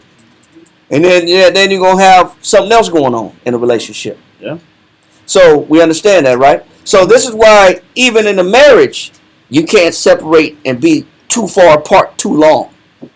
You know, people talk about these long distance relationships, and we got these long distance relationships. Not all the time Does those long distance relationships work? Yeah. Because of lust, because of passion. You know, them friends from afar, and you think you're going to make it work, and a lot of times, man, you be like, listen, bro, you might as well go on, cut that off, bro. Unless you staying consistent in the communication, You got a lot of work. you gotta be like a lot of hours. morning, noon, and night. A lot of man. You gotta be on the phone, stroking that conversation, and checking where that mind is at. Cause that long distance relationship, that's too much distance and too much time in between. So it's like, man, I agree. you better have some great convos. Conversation game must be strong Fire. to maintain and keep those things tethered together. So it's no different than with people. When people are too busy and they got your life and they got their life and I'm on my job and I'm on my endeavors, and I got this campaign going on. When you got too much going on between our people and too much time and distance get in between, people's relationship starts to grow in two separate directions. You got to keep the communication going in a relationship. You got to keep intimacy going in a relationship. Or there will be no friendship. There will be no relationship. People always say, man, we started off with such good friends. Then our lives got busy. And then we grew apart. That's always the normal theme that goes on. We were great friends. We talked about everything together. We shared everything together. Then we just got busy. And they end up going their way. And I end up going my way. I don't know what happened. We became strangers. Yeah. Yeah. We're in a friend bubble now. But read that in Josephus. Con. Point 204. For it is a good thing for those that are the same stock and under the same institution of laws not to be unacquainted with each other, which acquaintance will be maintained by thus conversing together. It says by what? By thus conversing together. So the Most High, He gives us high holy days so that we can maintain friendships. It's not just so that we can be smacking on chicken and chicken wings and eating food together. It's not just so we can be sucking down jerk sauce, you know. But Jerk chicken and jerk lamb. Lamb, yeah. It's not People for that. love that. Yeah, they loved it for the food. And listen, the Buds Fish go is hard. banging too. Every year the Buds go hard. The Buds be standing there, bro. They have the barbecue crew. That's a spot. They be killing it out. Get the free. Everybody's chicken like wings smoke out. Yeah. Man, you look in the You know what brothers do? I love brothers do this, man. They be like, hey, come get your little piece of this. Yeah. It's like you stand by the pit. They like, yes, go and test this out right here. I'll be like, yes, sir. Yeah. Salute. I would do that duty. Salute to you, brother. Yeah. Oh yeah, Yes, sir. the fish was amazing. Even Christ said it once to the people. He said, the only reason you follow me is I give you bread Yeah, because it's the food, And man. the fish. and the fish. Yeah, it's the food. But he said that's not the reason why we come together for these high holy days. You come together so that you can rekindle the friendships, so you can start talking again. Not to be gluttons. Not to be gluttons or wine bibbers. The purpose of the high holy days is so that we can rekindle conversations and we can get on the same accord. People grow apart too often, too quick. Read. Is there anything more in there? Come. Which acquaintance will be maintained by thus conversing together and by seeing and talking with one another. By seeing and what? And talking with one another. You have to do this in a camp to maintain a camp or a nation. The Most High gave this to us as a nation of people. I can't let y'all get so occupied by your jobs. You'll never have bonds. You'll never have friendships. Because you'll always be too busy to maintain friends. Yeah. You'll always be too busy to get to know one another. There's always an excuse. Go ahead. And so the renewing, there are memorials of this union. For if they do not thus converse together continually, they will appear like mere strangers to one another. And this is written in Josephus' time. This is 2,000 years ago. He's telling you that nothing's changing. If you don't keep talking, if you don't keep spending time together, you're going to be strangers. So the Most High has to give us high holy days so that we can break the routine of just being individuals and being lost in the sauce. He has to give it to us. That's why they're important. He actually made them for us. They actually benefit us more than anything as a nation of people. So now let's go back to Psalms 81 and let's read Psalms 81 and start at verse 1. Psalms chapter 81 and verse 1. Sing aloud unto the Most High our strength. Make a joyful noise unto the power of Jacob. Take a song and bring hither the timbrel, the pleasant harp with the psaltery. Blow up the trumpet in the new moon, in the time appointed on our solemn feast day. He said, blow up the trumpet on the what? In the new moon. So when does the memorial blowing trumpet start? In the new moon. In the new moon. The new moon marks the beginning of the memorial blowing of the trumpets. But it also marks the beginning of each month. But in particular, the memorial blowing of the trumpet starts on the new moon of the 7th month. Now today just so happens to start the new moon. That's why today is tonight at 6:49 p.m., October the 2nd, is the beginning of the new moon. So guess what starts today? Memorial blowing of the trumpet starts today at the new moon. We will be feasting tomorrow. So be here tomorrow for sisters that got maybe a food list or a cooking list, or for brothers that may have been given a list of what to bring. Bring it tomorrow, and we're going to cap the feast tomorrow night. We're going to have a feast tomorrow night, ending the memorial blowing of the trumpets tomorrow, Thursday at this time. But it actually started today at 6:49 p.m. And it's significant because it also, in this new moon, is going to be considered a ring of fire. Now, of course, that we're not going to see that in the scripture, but for some particular reason, this is not a normal new moon. There's actually going to be a solar eclipse that's going to last for 6 hours with the inception of the new moon. Wow. So, whatever the Most High doing, He's telling you today it's important. I mean, gonna set it all on fire. On the last new moon.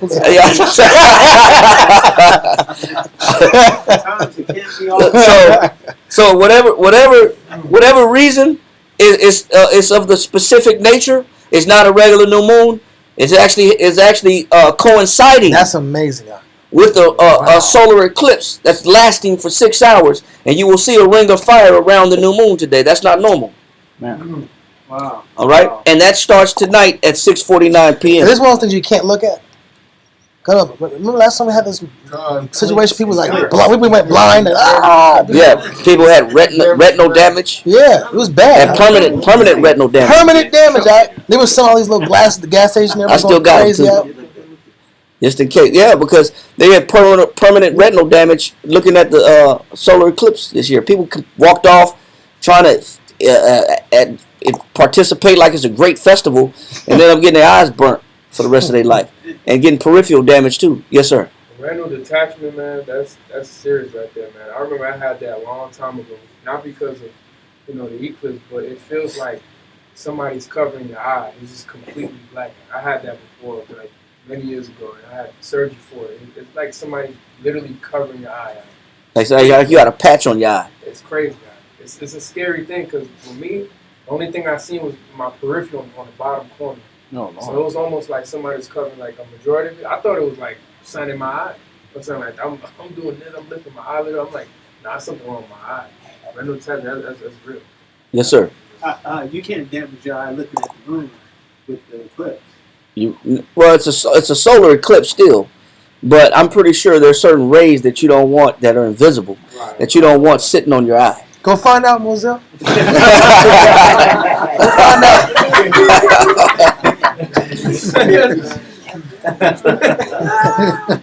You can't see. Now, yes, sir. At the end of that, it says our solemn feast day, and bringing out that Josephus, why it's so serious, because we then become estranged and detached from one another. Absolutely. So read that verse 4 again. Psalms chapter 81, Verse 3 and 4. and verse 3. Blow up the trumpet in the new moon, in the time appointed on our solemn feast day. For this was a statute for Israel, and a law of the power of Jacob. He said this is a what? It says, this was a statute for Israel, and a law of the power of Jacob. So read on. Verse 5. This he ordained in Joseph for a testimony when he went out through the land of Egypt. So the Most High gave us these commandments. He gave us these festivals. He gave us these high holy days when we departed from where? The land of Egypt. The land of Egypt. So let's go to Numbers chapter 28 and let's start at verse 1.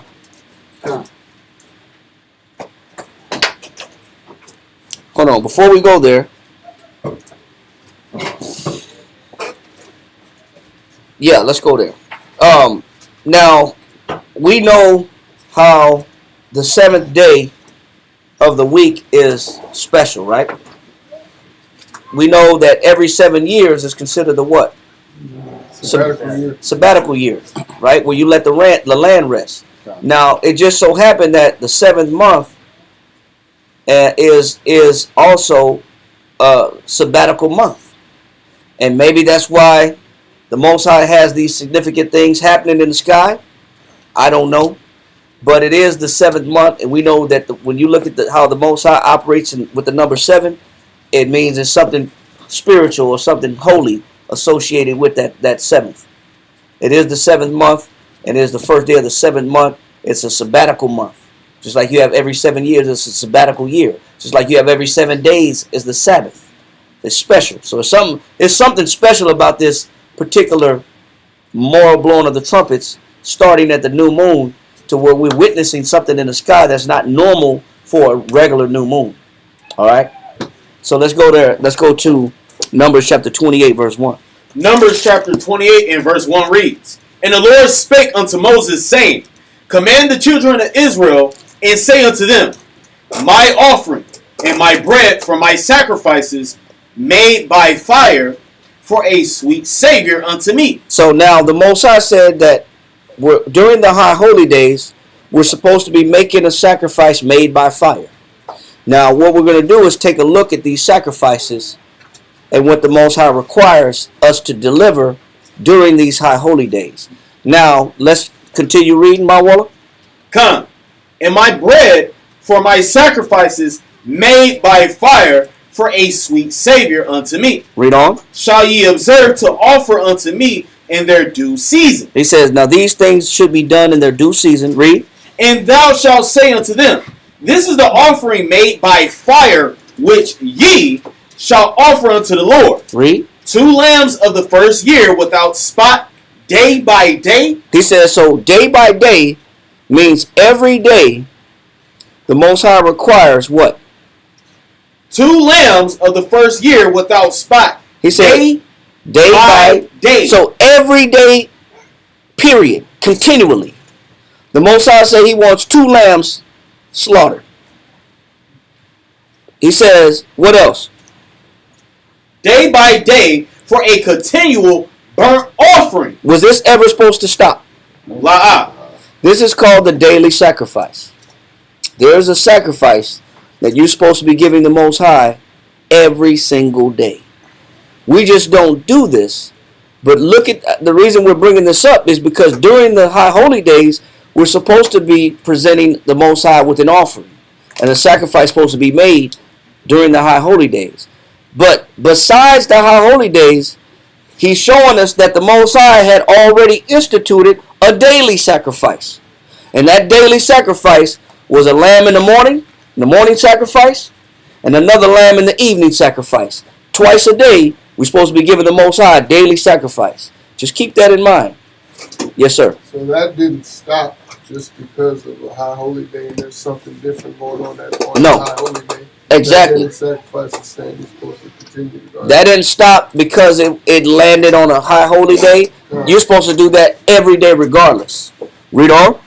Come, verse 4. The one lamb shalt thou offer in the morning, and the other lamb shalt thou offer at even. Check the frequency. One lamb in the morning, one lamb in the evening. Read on.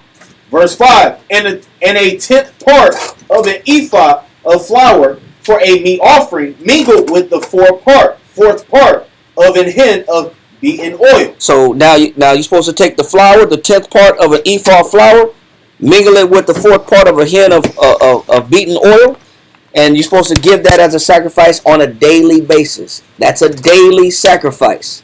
I'll repeat it. That is a daily sacrifice. All right? Jump down to verse 9. Verse 9. And on the Sabbath day, 2 lambs of the first year without spot. The Sabbath is what? Every 7 days. So now you have a daily sacrifice, and then now you have a weekly sacrifice. So what are you supposed to be sacrificing on the weekly sacrifice? Read. And on the Sabbath day, 2 lambs of the first year without spot. So now it's 2 lambs, just like the daily sacrifice. Go ahead. And 2 tenth deals of flour for a meat offering. The daily sacrifice is 1/10 deal. The weekly sacrifice is 2/10 deal. It's doubled on the flour. Read on. Mingled with oil, and the drink offering thereof. And you add a drink offering on the weekly sacrifice. You didn't have a drink offering on the daily sacrifice. Now you have a drink offering on the weekly sacrifice. Read. Verse 10. This is the burnt offering of every Sabbath, beside the continual burnt offering and its drink offering. He says besides, so that's on top of the daily sacrifice. So the daily sacrifice never stops, even if it runs into a weekly sacrifice.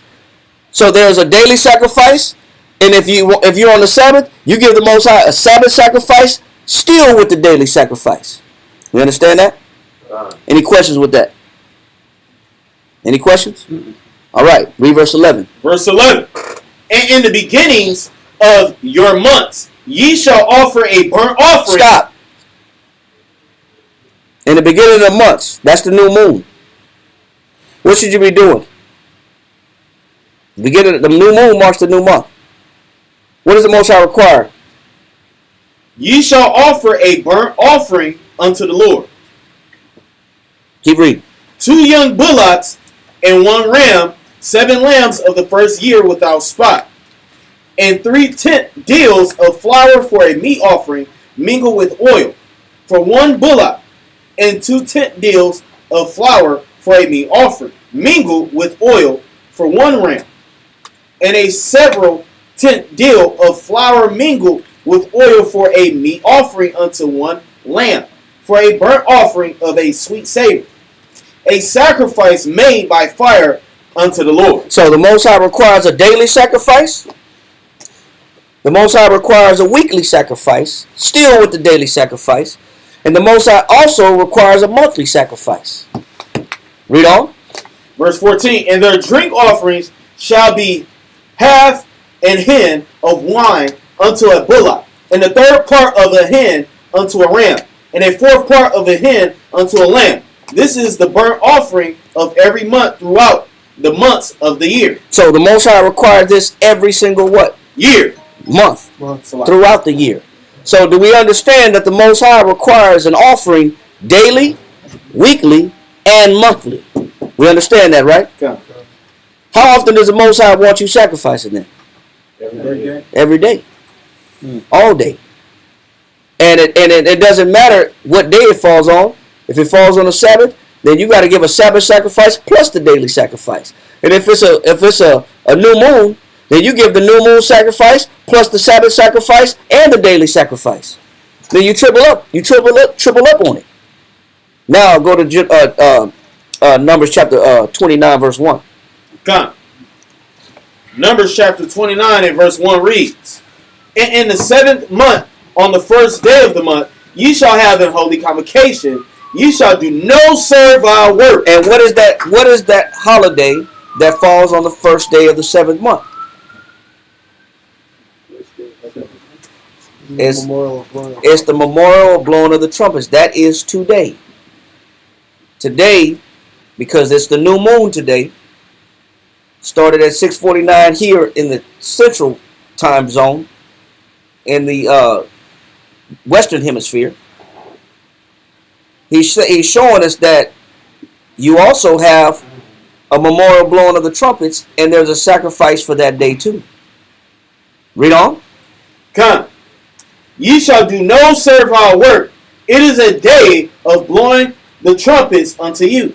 And ye shall offer a burnt offering for a sweet Savior unto the Lord.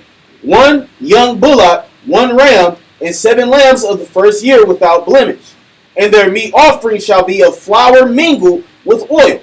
3 tenth deals for a bullock, and 2 tenth deals for a ram, and 1 tenth deal for 1 lamb. Throughout the 7 lambs, and 1 kid of the goats for a sin offering, to make an atonement for you. Beside the burnt offering of the month, and his meat offering, and the daily burnt offering. It says besides, that's on top of the monthly sacrifice. That's on top of the what? The daily burnt offerings. Go ahead.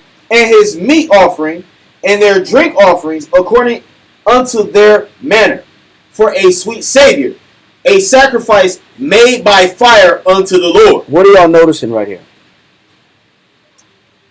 The Most High is asking for a lot of sacrifices very often on a daily basis. So he said, but is the sacrifice diminishing? No, it's increasing. It's increasing weekly and increasing monthly. And it's increasing yearly. So the Most High is, as the year goes on, the Most High is requiring more of a sacrifice. Why am I bringing this up? Should you be giving the same sacrifice every day?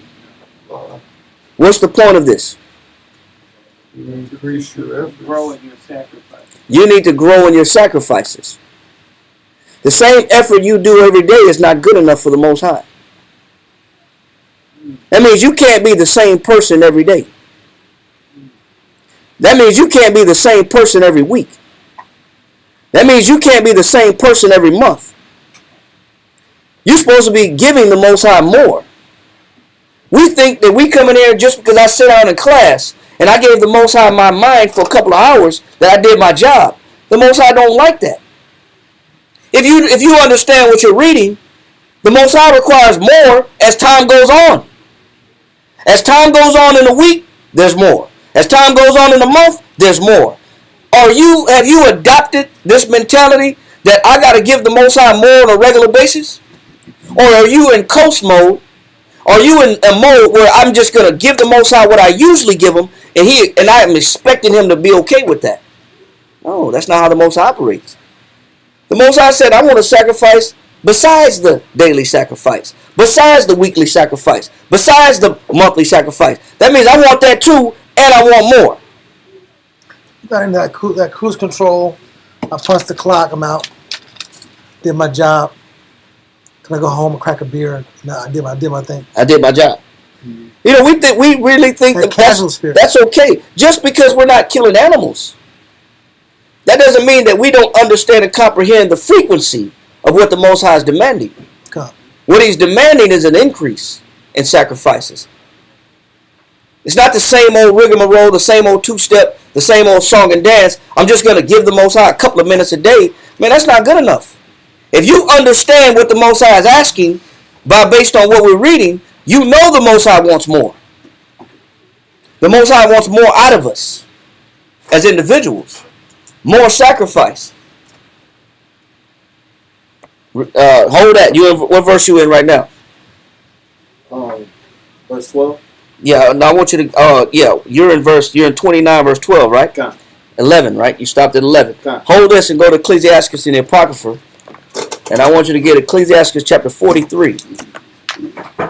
And I want you to start at verse 43.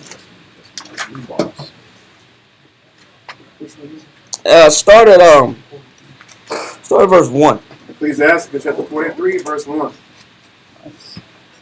The pride of the height, the clear firmament, the beauty of heaven, with his glorious show. The sun when it appeareth. They said the sun when it appeareth.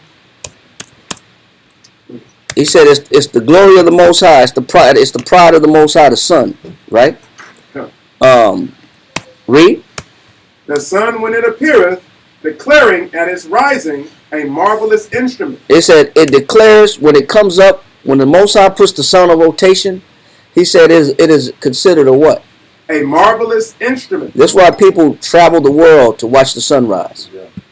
And people travel the world to watch the sunset. Because it's a beautiful thing the Most High created. He says marvelous. And it's a token of the glory of what the Most High's creation is. And it's just to be represented as how beautiful the Most High, the creator of these things, are, for him to make such a marvelous object. Read on. The work of the Most High. And it's the sun is the what? The work of the Most High. So should it be worshiped, or just should it be appreciated for it being the Most High's work? It should just be appreciated. We should be thankful that the Most High put such a beautiful instrument in the sky for us to observe. It shows the power of the Creator. It shows you how loving the Most High is, how consistent He is, because He has that sun on rotation, and the sun has not yet given its light and turned into a damn Death Star. Yeah, or fell out the sky. Yeah, The ground. and you know, and burn up. It's the Most High. The Most High. It's a reflection of His love towards us, because it's consistent. Read on. Verse 3. At noon it parcheth the country, and who can abide the burning heat thereof?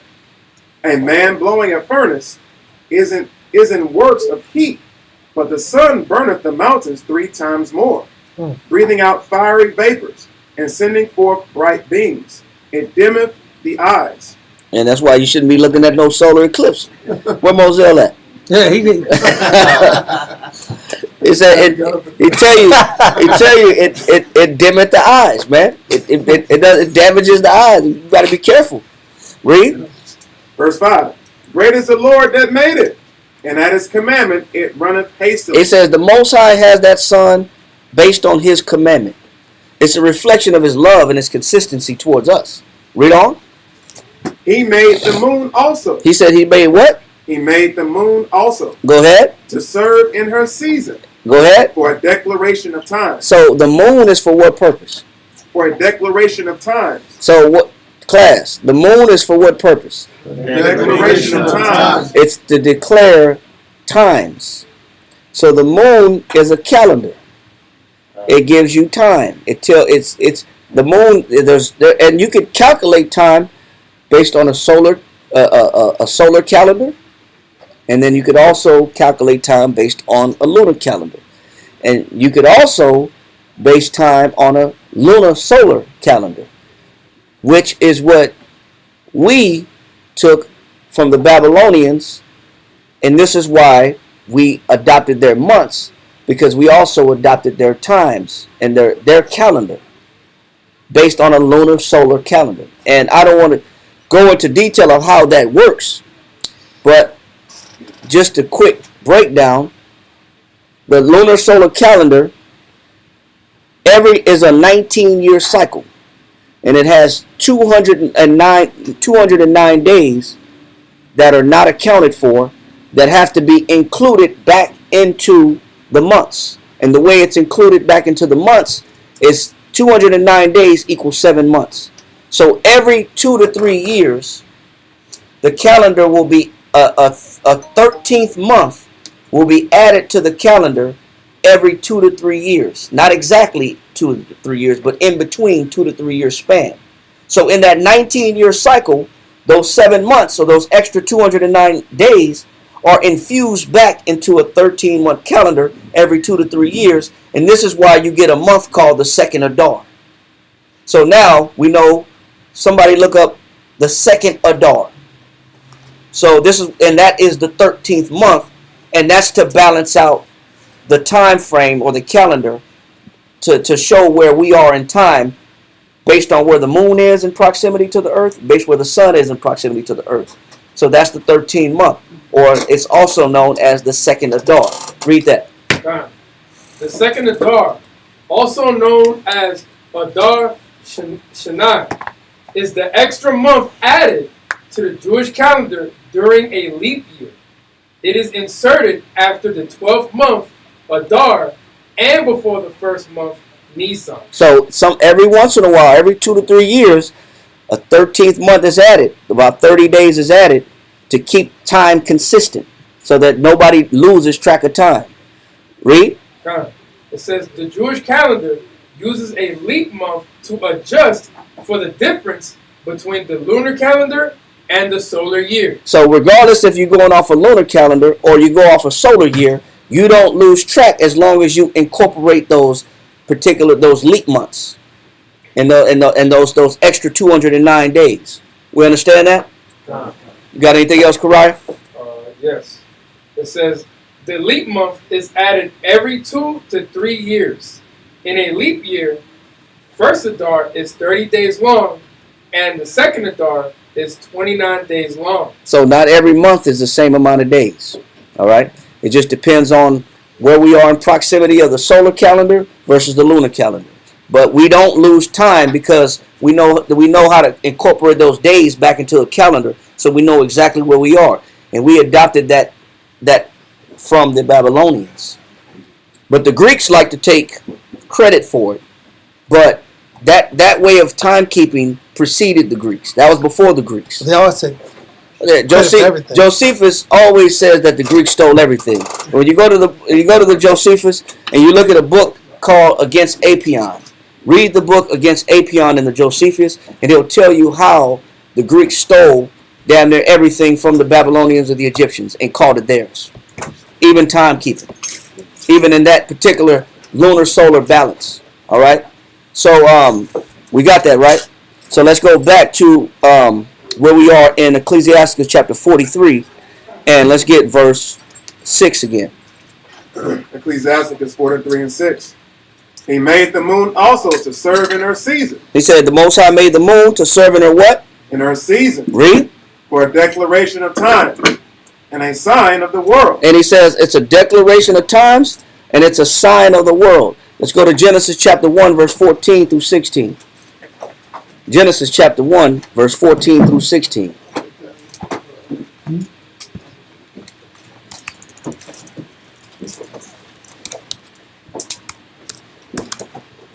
Genesis chapter 1, beginning of the Bible. Starting at verse 14. Genesis 1 and 14.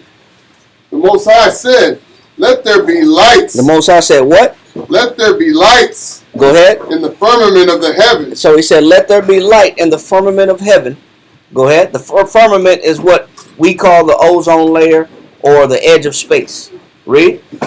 Or outer space. God. Let there be lights in the firmament of the heaven to divide the day from the night. So the Most High created lights to divide what? The day from the night. So that you know when it's night and you know when it's day. Read on.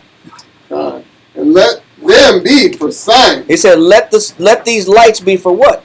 For signs. He said, let it be for signs. What else? And for seasons. And for seasons. What else? And for days. And for what else? And years. So the lights that the Most High put in the heavens is made for what purpose? To keep time, track of time. It's for signs, for seasons, for days, and for years. It's to keep track of time. It's for time management. Watch the camera. Watch the camera. So it's to manage time. It's a calendar that the Most High gave us.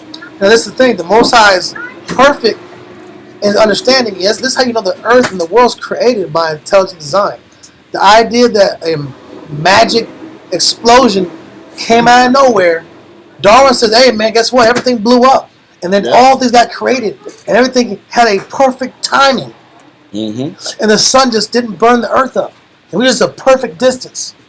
And then all the seasons the birds operate at the same season every year. All this intelligent order. Or Darwinism through theory of evolution. Because the sister had mentioned earlier in the class about people trying to knock their head off for a square with deranged conversation, trying to question the validity of the scriptures, which when you go into anthropology, they go and they look for all these archaeological spots to find elements, evidence of who's this and who's where. You go to the scriptures, and the scripture gives you the geography with the location to go find people's bones. You know, what's his name? Caiaphas, the guy who was the head leader of the high priest of the Pharisee order. In 1990, they found his bones. They had a white box that was a decorative white box, looked like ivory, but it was a white decorative box, and it said on the inscription, "The bones of Caiaphas." So if all this is a made-up story and an analogy, It's just an idea. It's not to be taken literal. Why are there physical evidences left behind of the biblical characters? Why are they still excavating all the temple sites and the ruins of biblical sites? Because the people that do the excavation, a lot of the people that do the excavation, they're what? They're atheists. When you look at National Geographic and you read the articles of National Geographic of the bone diggers, they're atheists. But you know what? The same people who are atheists that are digging up bones and digging up our history, they keep finding physical evidence. There's even people outside of Israel, the king of Moab, there's a stone they found where he's bragging that he enslaved the Israelites. He won a battle. So he's giving credence to David. He's proving that, hey, there's a David. A David exists. So there's all this physical evidence that proves the Bible is true. Then everything on earth circulates at the perfect timing to where it's a calendar. And it's consistent. You know, the Mayans and the Aztecs had calendar consistent for thousands of years in advance. How is it not by intelligence? How is it not by the finger of the Most High, the mind of God, the spirit of the Heavenly Father, Yahweh? How is this an accident? People want you to think all this is just some accident because they really believe in Egyptian philosophy. And when you look into Egyptian philosophy, they believe that the creator God, I think Osiris, I'm not going to make it because it's going to be crude, but he had a climax, so to speak. And through his climax, the whole universe was created. That sounds very similar to Darwinism. It's just Egyptian Darwinism. Yeah. All he did was borrow that idea. The point we're getting to is, how's all this intelligent order set up and it not be the Most High? It's impossible. There's a God. There's a Most High. The Bible is the truth, is the Word of God. And that's why it's so relevant. The information you bring out is so relevant. Yeah, because it defeats and diffuses all these ideas of Scientology, of where man came from. Yeah. All right. So a monkey. Monkey, right? Man came from a chimpanzee or a monkey. Let's get 43. Read 6 one more time. Genesis chapter 1. You're saying No, Ecclesiastes 43 and 6. Oh, somebody else got that.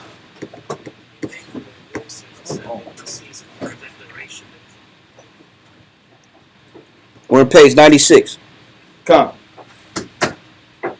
Ecclesiastes chapter 43 and verse 6 reads, He made the moon also to serve in her season for a declaration of times. So we understand that this is how we keep track of certain feasts. Specifically, the memorial blowing of the trumpets, which starts the 7th month, first day, and it's initiated. That's why in Psalms 81, we read, blow up the new moon. It said, blow up the trumpet on the new moon. He's telling you when it starts. The new moon initiated the memorial blowing of the trumpets. And another reason why this is so relevant, the people always say, I don't know. If you're a Judite, a lot of you say, I don't know my culture past slavery. What is black culture? And they'll say, black culture is you swinging from trees and throwing spears in Africa. Being butt naked in Africa. They'll say that. And you won't be able to refute it because you're in high school and you haven't studied the scriptures enough. This is ancient history. This is our people pre-slavery. This is important to know. He says it's a declaration of times. Yeah. What else? And a sign of the world. And it's a sign of the world. Read on. From the moon is the sign of feasts. And the moon gives us our what? Signs of feasts. So we know that today, because the sister asked on the thread, can you please explain when is the start of the memorial blowing of the trumpets? Yeah. Well, we know according to scriptures that it starts on what day? And it starts, this is a question. Okay. Based on scripture, when does the memorial blowing of trumpets start? First day of the 7th month. First day of the 7th month. But it's also, according to Psalms 81, it says blow up the trumpet on the what? New moon. On the new moon. So when does it start? When is the on the new moon? It's the trumpet. The memorial blowing of the trumpet starts on the new moon of the first day of the 7th month of Tishri. That's how we know. Because we can find it in the scriptures. And the sister asked, could you please explain that? And that's what the purpose of the class is, hopefully, is that we can walk away knowing when these high holy days start. And it's not some random event or situation. Or we depending on somebody else to tell us when it starts? Or can we actually find out on a lunar calendar, and we could actually go look up in the sky and see, hey, man, this is a new moon. This is the this is the 7th month. This is the start of something significant. I'm supposed to be doing something. I'm supposed to be doing something. Yeah, but that's what they said in Nehemiah. We read in the law, and they found out, wait a minute, man, we're supposed to be making these booths. It's the 7th month.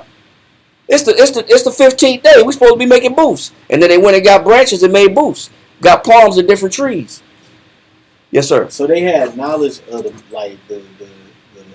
moon, but when they read that, they must have connected dots. Well, think about it. We was in Babylon. We were in Babylon going off of their system. Now the Greeks stole a lot from Babylon. Specifically, look up the Moapin tablets. MUL.APIN. The Moapin tablets. Read that for me real quick when you get it. Because this is where the Greeks stole from the Babylonians, even though we were in captivity under the Babylonian Empire. But this is where the Greeks stole from this particular tablet and said that, they created this lunar solar calendar system. When they actually borrowed it from this particular tablet. Read this. Read that if you got it. Whoever got it. MUL.APIN. MUL, okay. MUL, but sometimes it might be MUL space APIN. Tablets. Okay. Mu'abe in the second form compendium. Okay, I got you. It says, Babylonian star catalogs. It's a what? Yep. Babylonian star catalog. And so the Greeks stole this from the Babylonians and said they created the lunar solar calendar. When it was already from the Babylonians. But we were in Babylon. That's why a lot of our calendar system, the names, we kept their months. And we used their calendar system. We was their slaves. Go ahead. It says, the second formal compendium of stars in Babylonian astronomy is the Mu'apin, a pair of tablets named for their incipit, corresponding to the first constellation of the year. Mu'apin, the plow. So it tells you what? Is it like a don't we have an almanac every year? Yeah, like a farmer's almanac. We use a farmer's almanac. In the farmer's almanac, if you don't know the almanac, you'll plant the wrong times and you'll lose your crops and you won't be able to eat and be productive because you're doing things in the wrong season. Yep. So and it even tells you in the farmer's almanac when to plant certain crops. It tells you don't plant this crop until after the first frost. It don't even tell you the season and the temperature that you and the sign, and there has to be a frost on the ground after the first frost. Some plants don't germinate or seeds don't germinate until you plant after this time frame. So it tells you when during the season to plant and the temperature that you're supposed to plant at in order to get the most out of your crops. There's a lot of knowledge that we just don't understand because we're so used to going to the grocery store, getting our food out the grocery store. We've lost all ability to be able to plant and have knowledge of agriculture and feed ourselves. Right. We've been so dependent upon our slave masters to give us food. We're so detached from creating, planting our own food. It's ridiculous. They say 100 years ago, they said 90% of the population knew how to grow food. They say now only 3% of the whole population of the United States know how to grow their own food. We're in trouble. As a matter of fact, today, they're saying that the dock workers are on strike today. This is why, if you don't know it, go to the news and you'll find people that are panic buying on the shelves as we speak today. Yep. Just like COVID, the shelves are running bare now of water and toilet paper all over again because of the strike that's going on the docks. You know why? Because we're so dependent upon other people feeding us. We have no knowledge of feeding ourselves. And so what do people do? They go panic.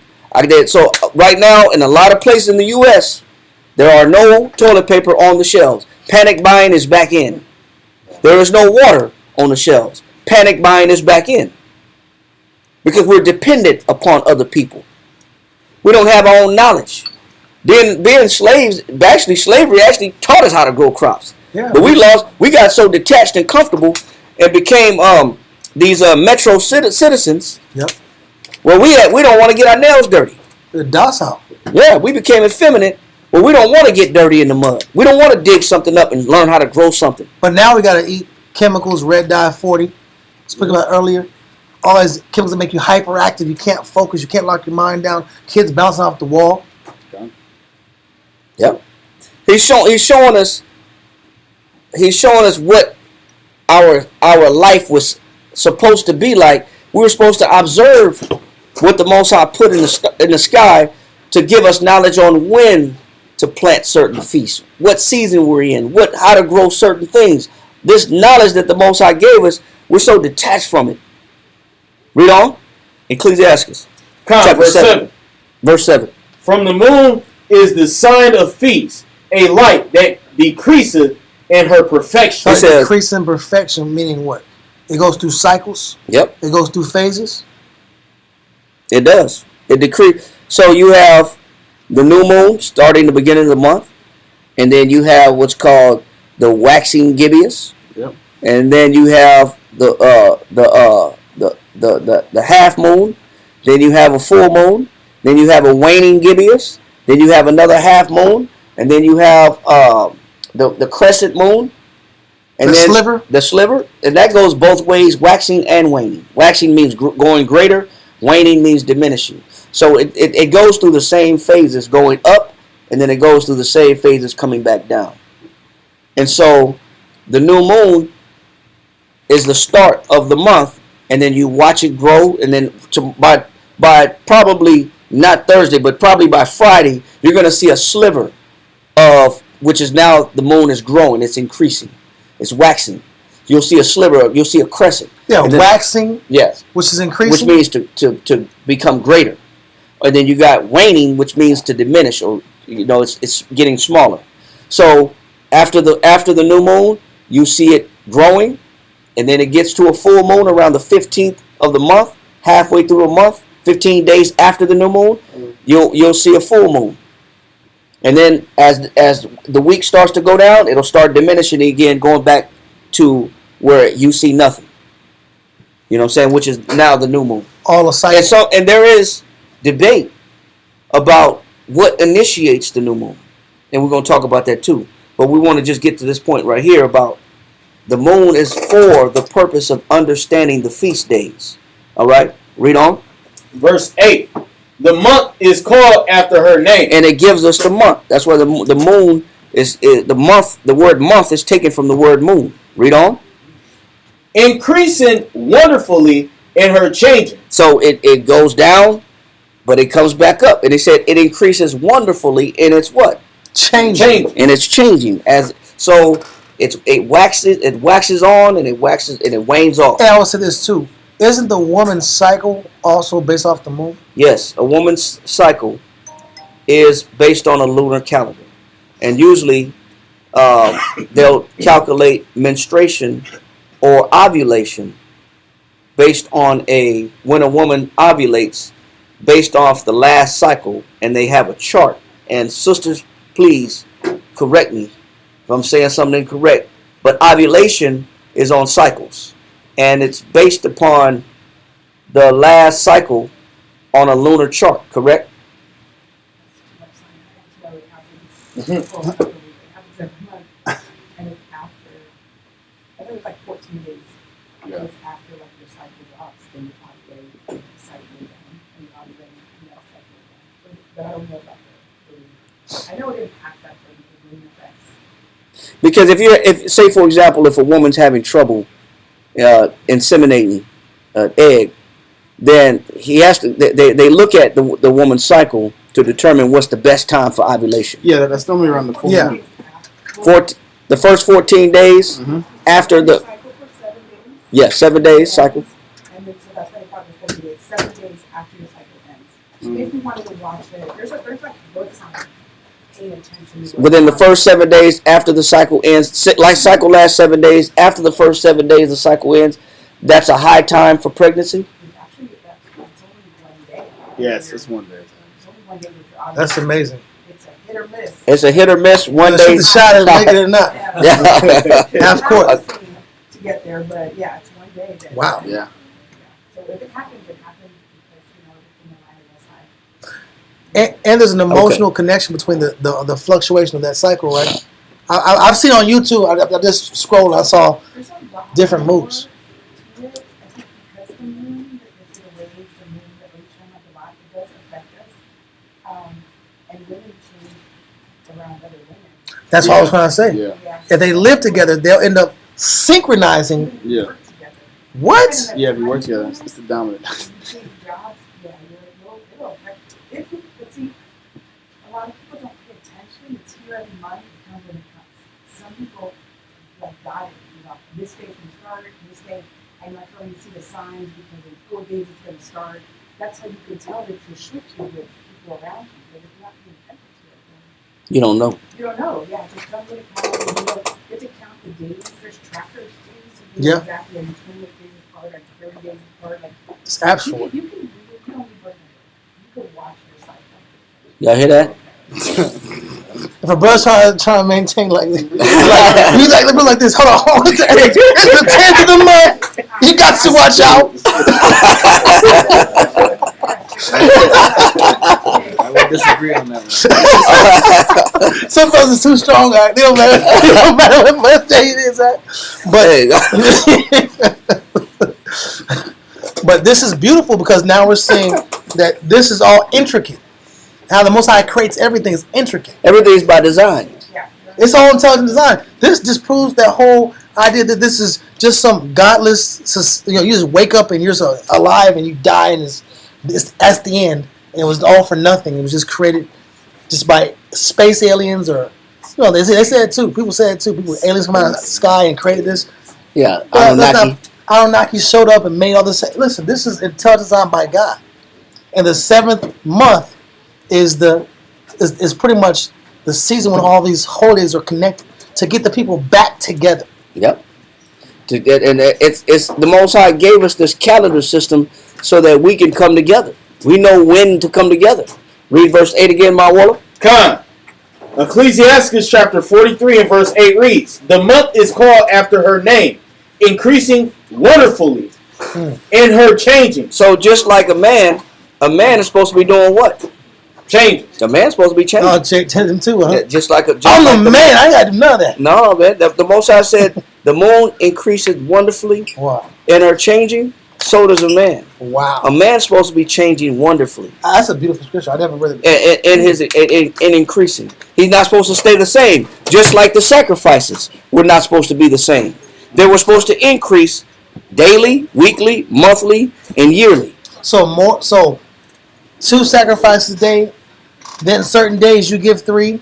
But it's always my conscience should always be directed towards the Heavenly Father at all times. Because that's what the cycles and the sacrificial directives ask for. Yep. That's what the Most High wants to see. Read verse 8 again. You can kind of tell how Esau created the society now. It's all created to kind of take you out the mind frame of thinking about the Most High, period. I will feed you. I will take care of you. I will tell you what to do, when to do it. I will be your God. Yep. And everything is monetized. Con. And so now you have to pay for everything. The things that we're supposed to get for free. Seeds grow on their own. Yeah. But you got to pay for seeds. You got to buy seeds. Then if you don't germinate them and use their fertilizer, it won't grow. You don't use their hybrid soil, it won't grow. You know what I'm saying? So they got this thing genetically modified to where if you don't use their chemicals, it won't germinate. So you can't feed yourself. So you have to go to this company, this corporation, so you can feed yourself. This is why Bill Gates is buying thousands of acres, hundreds of thousands of acres of farmland. Hundreds of thousands of acres of farmland. He's the biggest landowner in America. And he's genetically modifying the fruits and vegetables. And he's putting certain things in the skin to supposedly make the fruit last longer. Wow. But it's rotting on the inside. Although the skin is durable, but the meat is rotting on the inside. That's a whole different situation. But read that again in verse 8. And then he also predicts. Hold on, let's keep going. Let's keep going. Verse 8. The month is called after her name, increasing wonderfully in her changing, being an instrument of the armies above, shining in the firmament of heaven. So just like the moon is an instrument of the armies above and is changing wonderfully, you're supposed to be an instrument of the army of the Most High, and you're supposed to be changing wonderfully. You're not supposed to be doing the same thing and being the same person. Just like the moon changes, we're supposed to be changing, but for the better. God. We're supposed to be changing for the better, increasing. Let's go to Isaiah chapter 1, verse 11. You were done in Genesis. Yeah, we're done in Genesis. Let's go to Isaiah chapter 1, verse 11. We got about 30 minutes left. Isaiah chapter 1, verse 11. Yes, sir. Start there.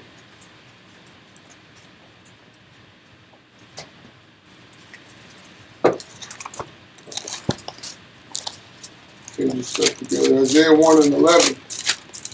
To what purpose is the multitude of your sacrifices unto me? He said, for what purpose is the multitude of what? Of your sacrifices unto me, Go ahead. saith the Lord. I am full of the burnt offerings of rams, and the fat of fed beasts, and of rams, and I delight not in the blood of bullocks, or of lambs, or of the gnats. Or of he goats. Verse 12. When ye come, bring no more vain oblations. So the Most High said, bring no more what? Vain oblation. So he said, man, what the Most High does get fed up with our sacrifices. And he calls these oblations and these sacrifices, these offerings vain. God. And what makes them vain?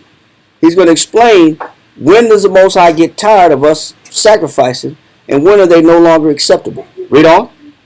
Incense is an abomination unto me. The new moons and Sabbaths, the calling of assemblies, I cannot away with. He said, man, I can't do it no more. Get it away from me. I don't care about your new moons and your Sabbaths no more. He said it's polluted. He said, I don't honor your new moons and your Sabbaths and your sacrifices. It's something that's polluting these sacrifices. Read on. It is iniquity, even the solemn meeting. Your new moons and your appointed feasts, my soul hateth. He said, man, I hate your new moon festivals. Now we know the Most High gave them to us so that we can come together. Obviously, there's something that we're doing wrong in these festivals. And what we're going to find out is we come into these festivals with the wrong mentality. So the Most High hates the fact that we keep them. Because we go into these festivals with the wrong mind frame. We go into these festivals with these offerings that we try to do for the Most High, and it's contaminated. Go to Matthew chapter 5, verse 23. Why does the Most High say, get these new moons, get these Sabbaths, get these observances away from me. I'm done with it. Matthew chapter 5, verse 23. Matthew chapter 5, verse 23. Therefore, if thou bring thy gift to the altar. So when we bring anything to the altar, it's an offering to the Most High. Read on. And there rememberest that thy brother hath aught against thee. And you got a problem with who? Thy brother. He said, and you gotta. We participate in these festivals.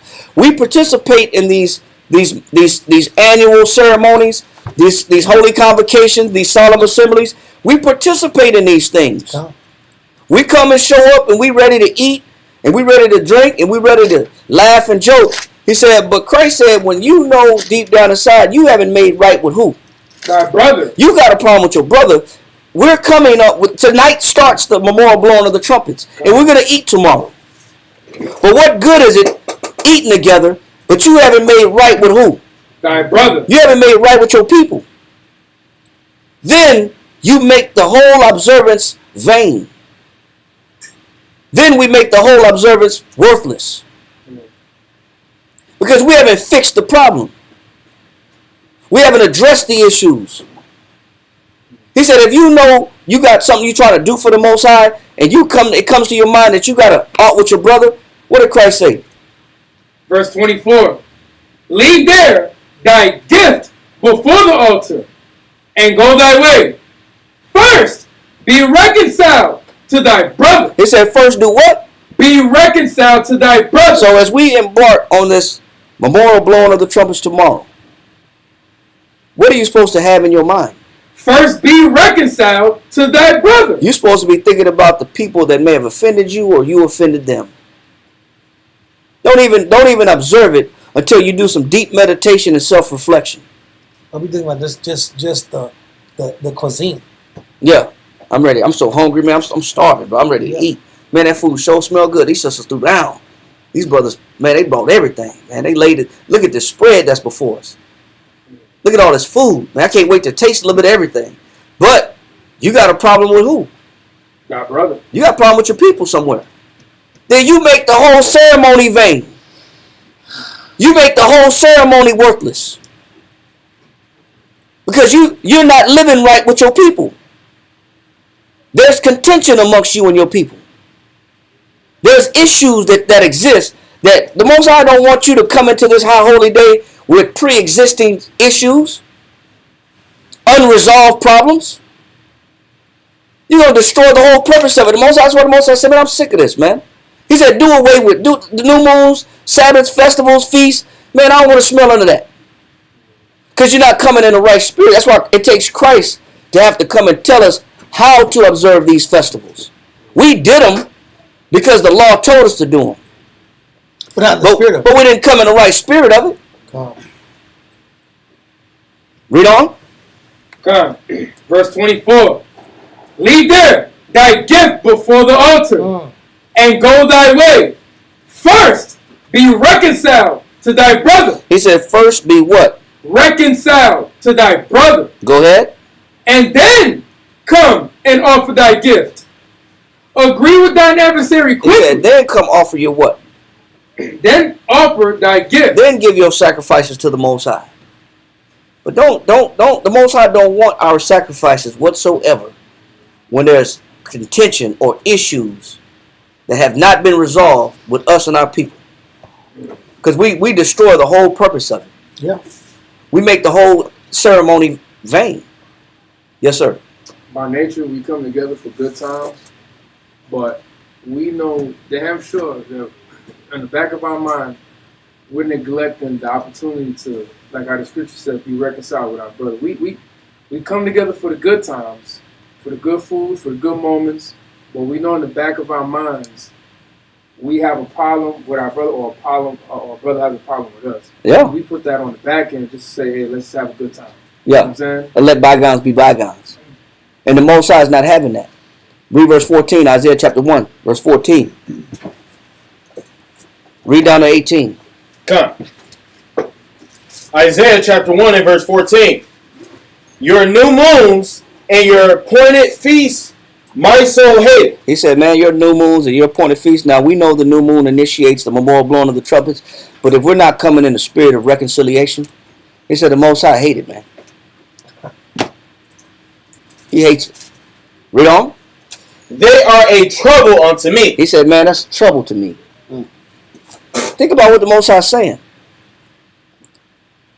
It vexes the Most High to watch us fake eat and fake be friends and fake socialize.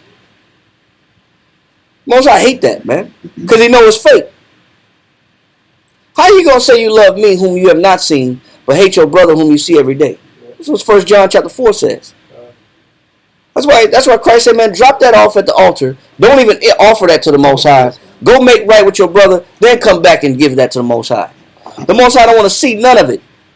He don't want none of it unless it's in the right spirit. Read on. Come.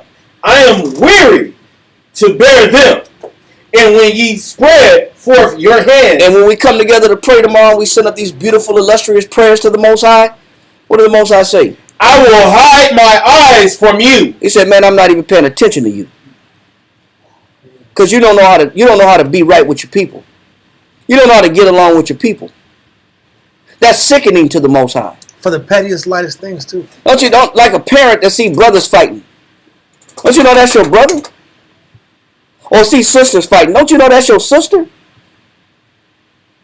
That sickens a parent to watch siblings fight and try to destroy one another. when they should be looking out for each other. The same thing with the Most High, but worse. Shall not listen to them prayers. Read. Come, yeah, when ye make many prayers, I will not hear. Your hands are full of blood. Read on. Wash you, make you clean. Yeah. Put away the evil of your doing. He said, before you celebrate this memorial blowing of trumpets or any other Day of Atonement or Feast of Tabernacles or whatever high holy day is coming next, Purim, it doesn't matter, Hanukkah. He said, before you do any of it, he said, make your hands clean. Make right and clean up your relationships. Read on. Put away the evil of your doings from before mine eyes. Cease to do evil. He says, stop doing evil. Stop being a damn negative-minded individual. Stop being selfish. Read on. Learn to do well. He said, learn to do well. Read on. Seek judgment. Seek judgment, meaning what's right between people. I'm looking to do right with people. That's what the Most High would rather see than you sending up some prayers, eating some food, observing the memorial blowing of the trumpets. Or any one of these feast days coming up. Read on. Relieve the oppressed. Go ahead. Judge the fatherless. Go ahead. Plead for the widow. All this has to do with you dealing with other people. Specifically people in need. Read on. Come now and let us reason together. Then we'll talk about the memorial blowing of the trumpets. Then we'll talk about the Feast of Tabernacles. Then we'll talk about the Day of Atonement. Make right with these people. That's what the Most High want to see. That's how if we're not conscious about how we're observing this, we could do it and it'd be for nothing. We understand that? Let's go to Psalms 81. This time verse 10.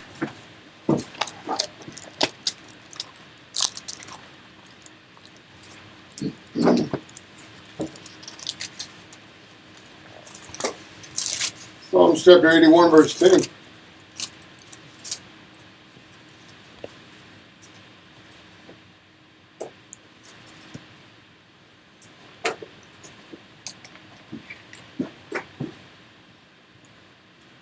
Read that. God, I am the Lord thy power, which brought thee out of the land of Egypt. Open thy mouth wide, and I will fill it. The Most High, he said, open your mouth wide and I'll fill it. Read on. But my people would not hearken to my voice, and Israel would none of me. So I gave them up to their own hearts' lusts, and they walked in their own counsels. Oh, that my people had hearkened unto me, and Israel had walked in my ways. I should soon have subdued their enemies. He said, man, they wouldn't have been in captivity. They wouldn't have to learn the enemy's calendar system. They wouldn't have to learn the enemy's dietary system. They wouldn't have to learn the enemy's customs and languages that we don't understand, that we don't speak. We wouldn't have to be in the condition that we in if we would have just learned what the Most High had to offer us and be content with what he had to give us. We have our own holidays. We wouldn't have to be worried about no damn ghouls and goblins and no damn trick-or-treaters knocking at the door at all times of the morning, trick-or-treat asking for candy. Yep.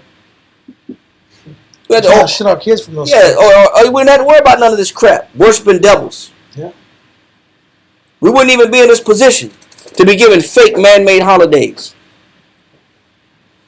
He said, I wish they would have just followed me. Now, when he says, I brought you out of Egypt, right?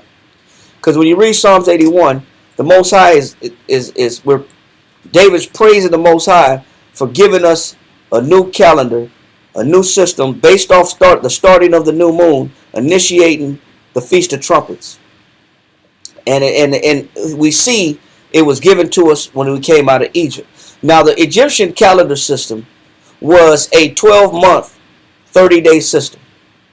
So it's 360 days. And they had 5 days that they would add in a leap year. But their calendar was off. They would lose 4 days every 5 years. They would lose 4 days on their calendar system. This is who again? The Egyptians. And we know that they had 3 10-day weeks, which equals a 30-day month. and their week was 10 days long. So the Most High pulled us out of their culture. Now, in old times in Egypt, the month began, but it says their new moon started in Egypt when the waning crescent could no longer be seen.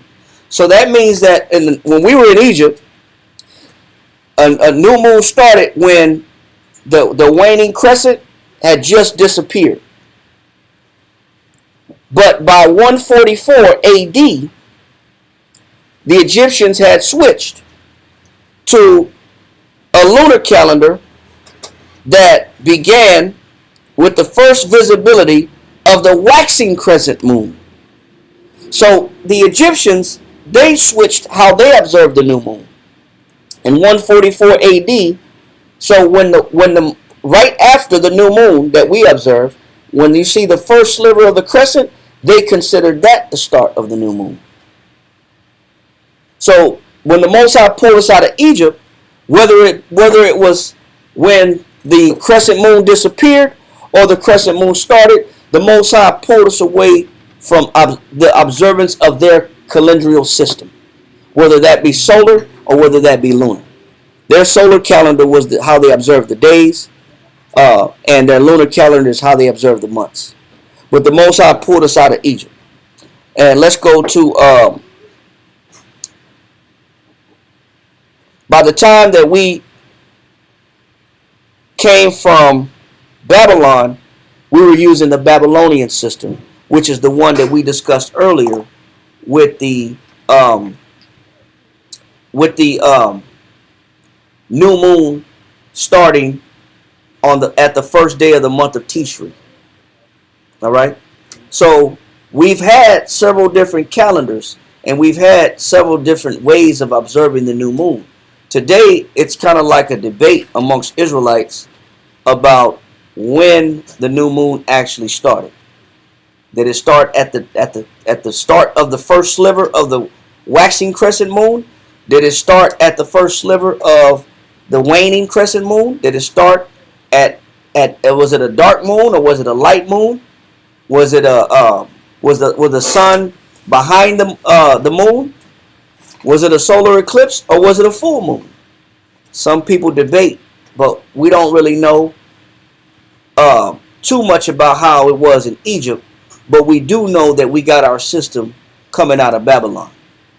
And so whatever it was coming out of Babylon is what we observed, because that's the calendar that we kept coming out of Babylon. And we know that from Babylon we went into slavery again when the Persians got overthrown by the Greeks. And then we started following a Greco-Roman calendar system. And then to the point where then it was a Julian calendar for the Romans. And then now we got a Gregorian calendar now, probably from Pope Gregory, that we follow now in America.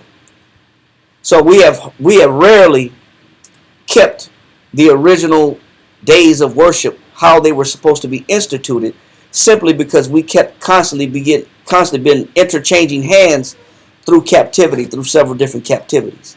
But regardless, we do know that the new moon initiates the start of the memorial blowing of the trumpets. So now let's go back. We're going to finish this up in Numbers chapter 29 and read verse 7.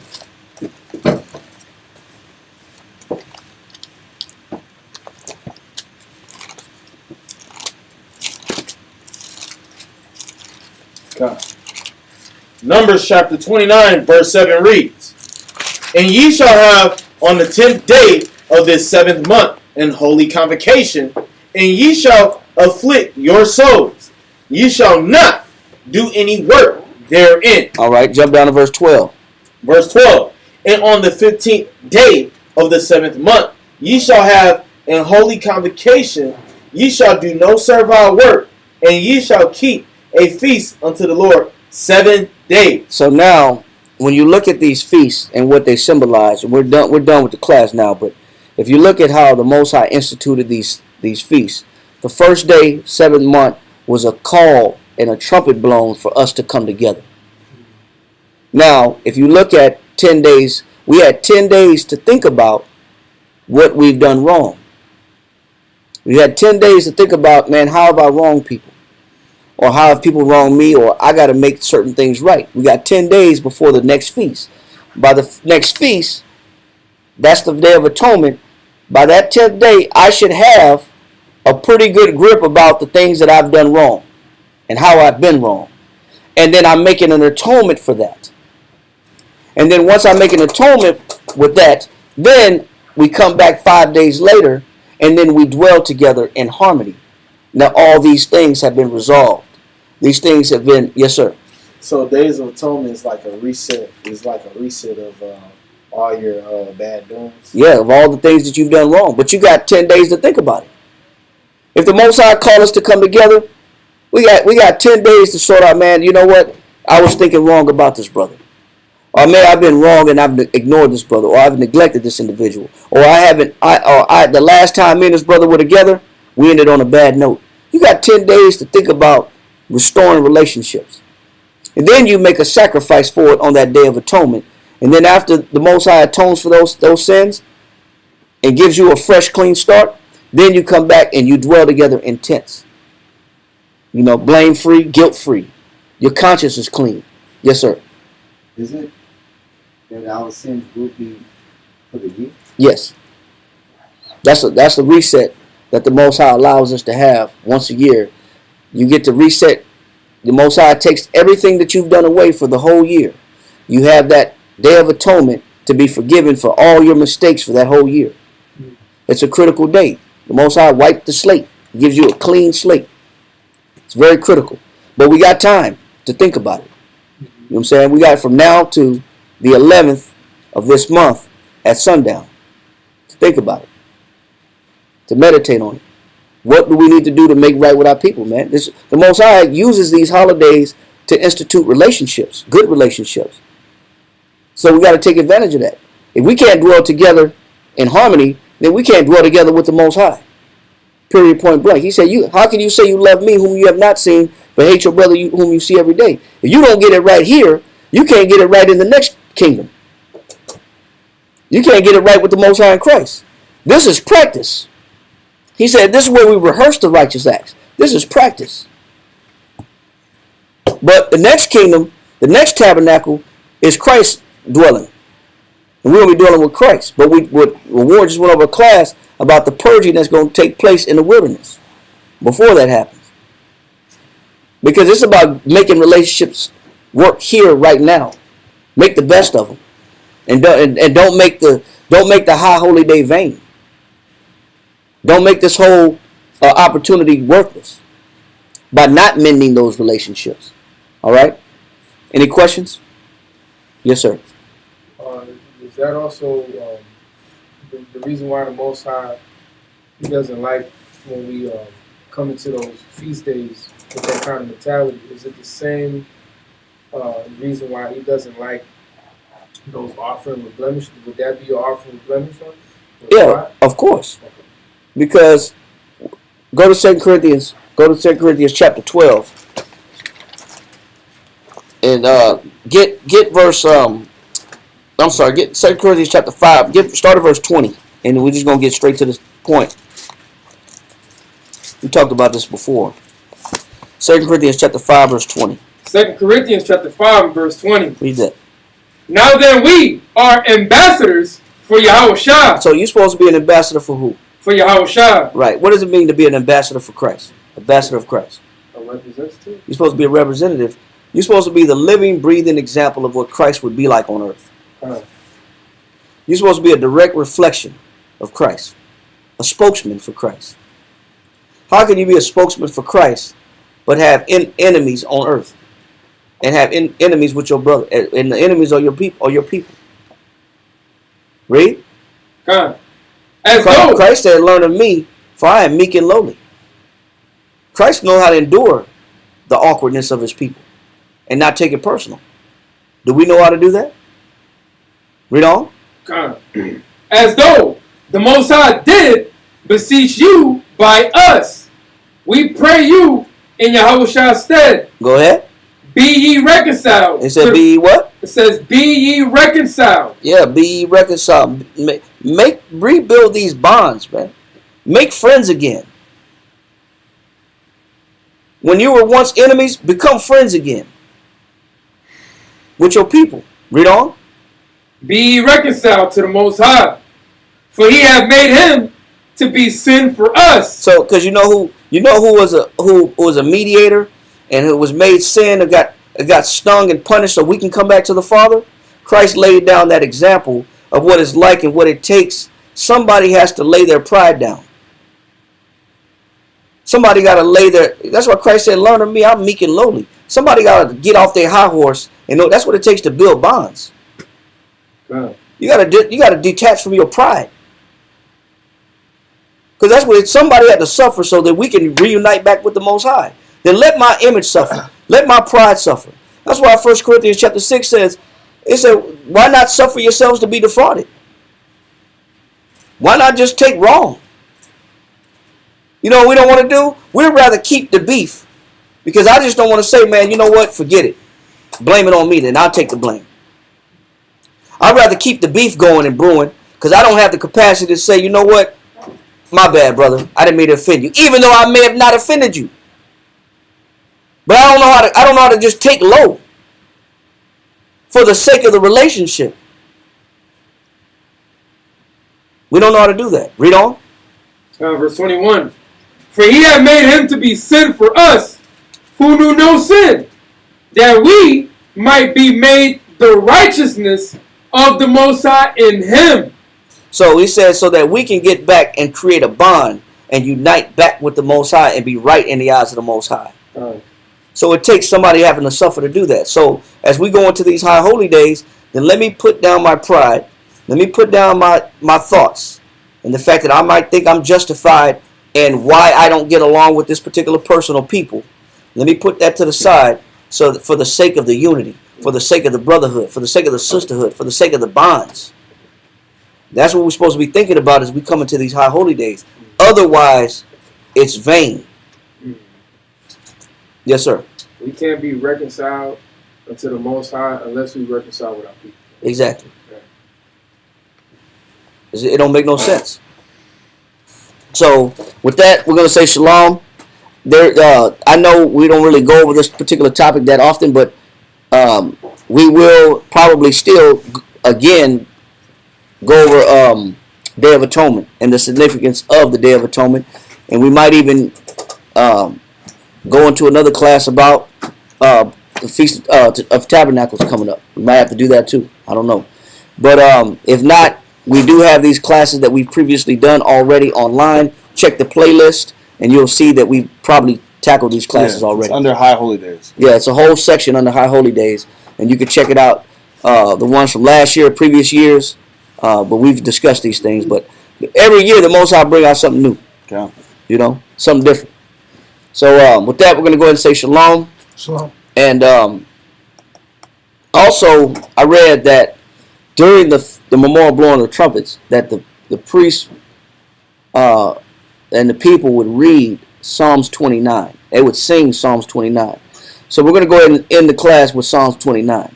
Imagine Aquadam, rise and face the east. And we're going to read Psalms. We're going to do Psalms 29.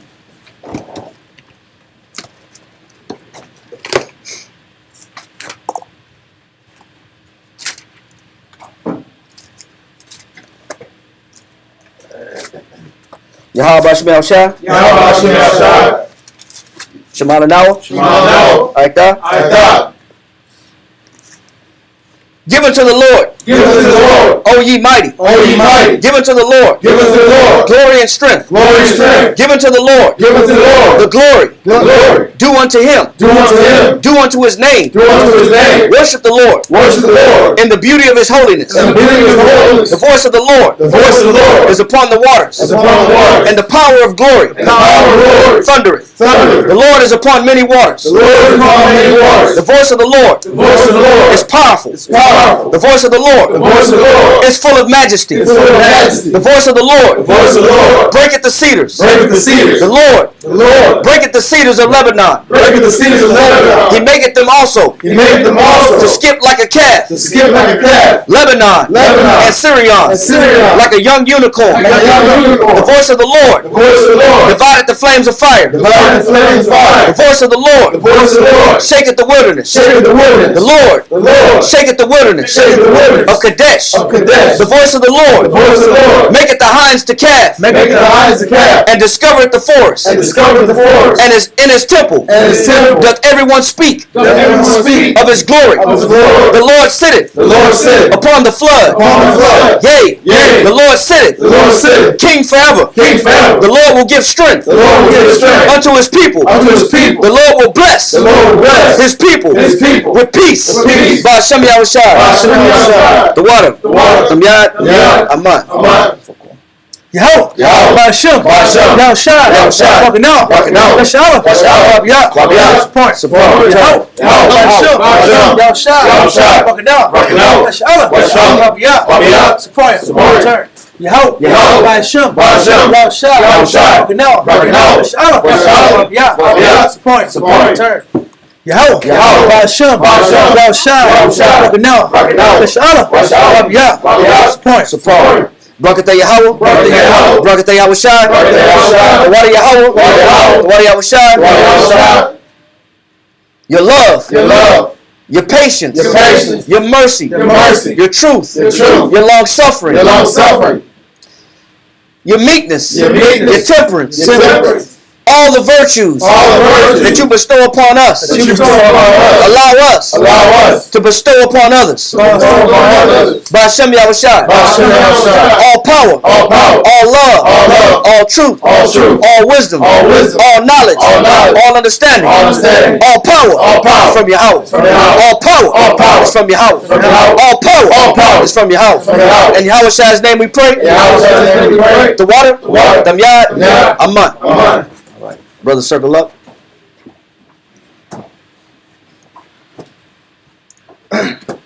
Saluting out in the heavenly order, Yahweh, Yahweh Shai, Wokadesh Allah, Men of Israel, Barak, Yahweh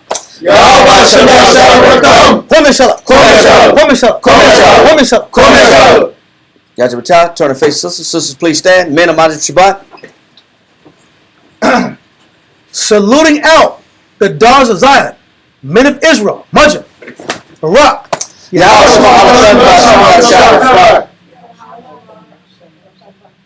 Oh, say shalom. Yajabata, dismissed. Fall out.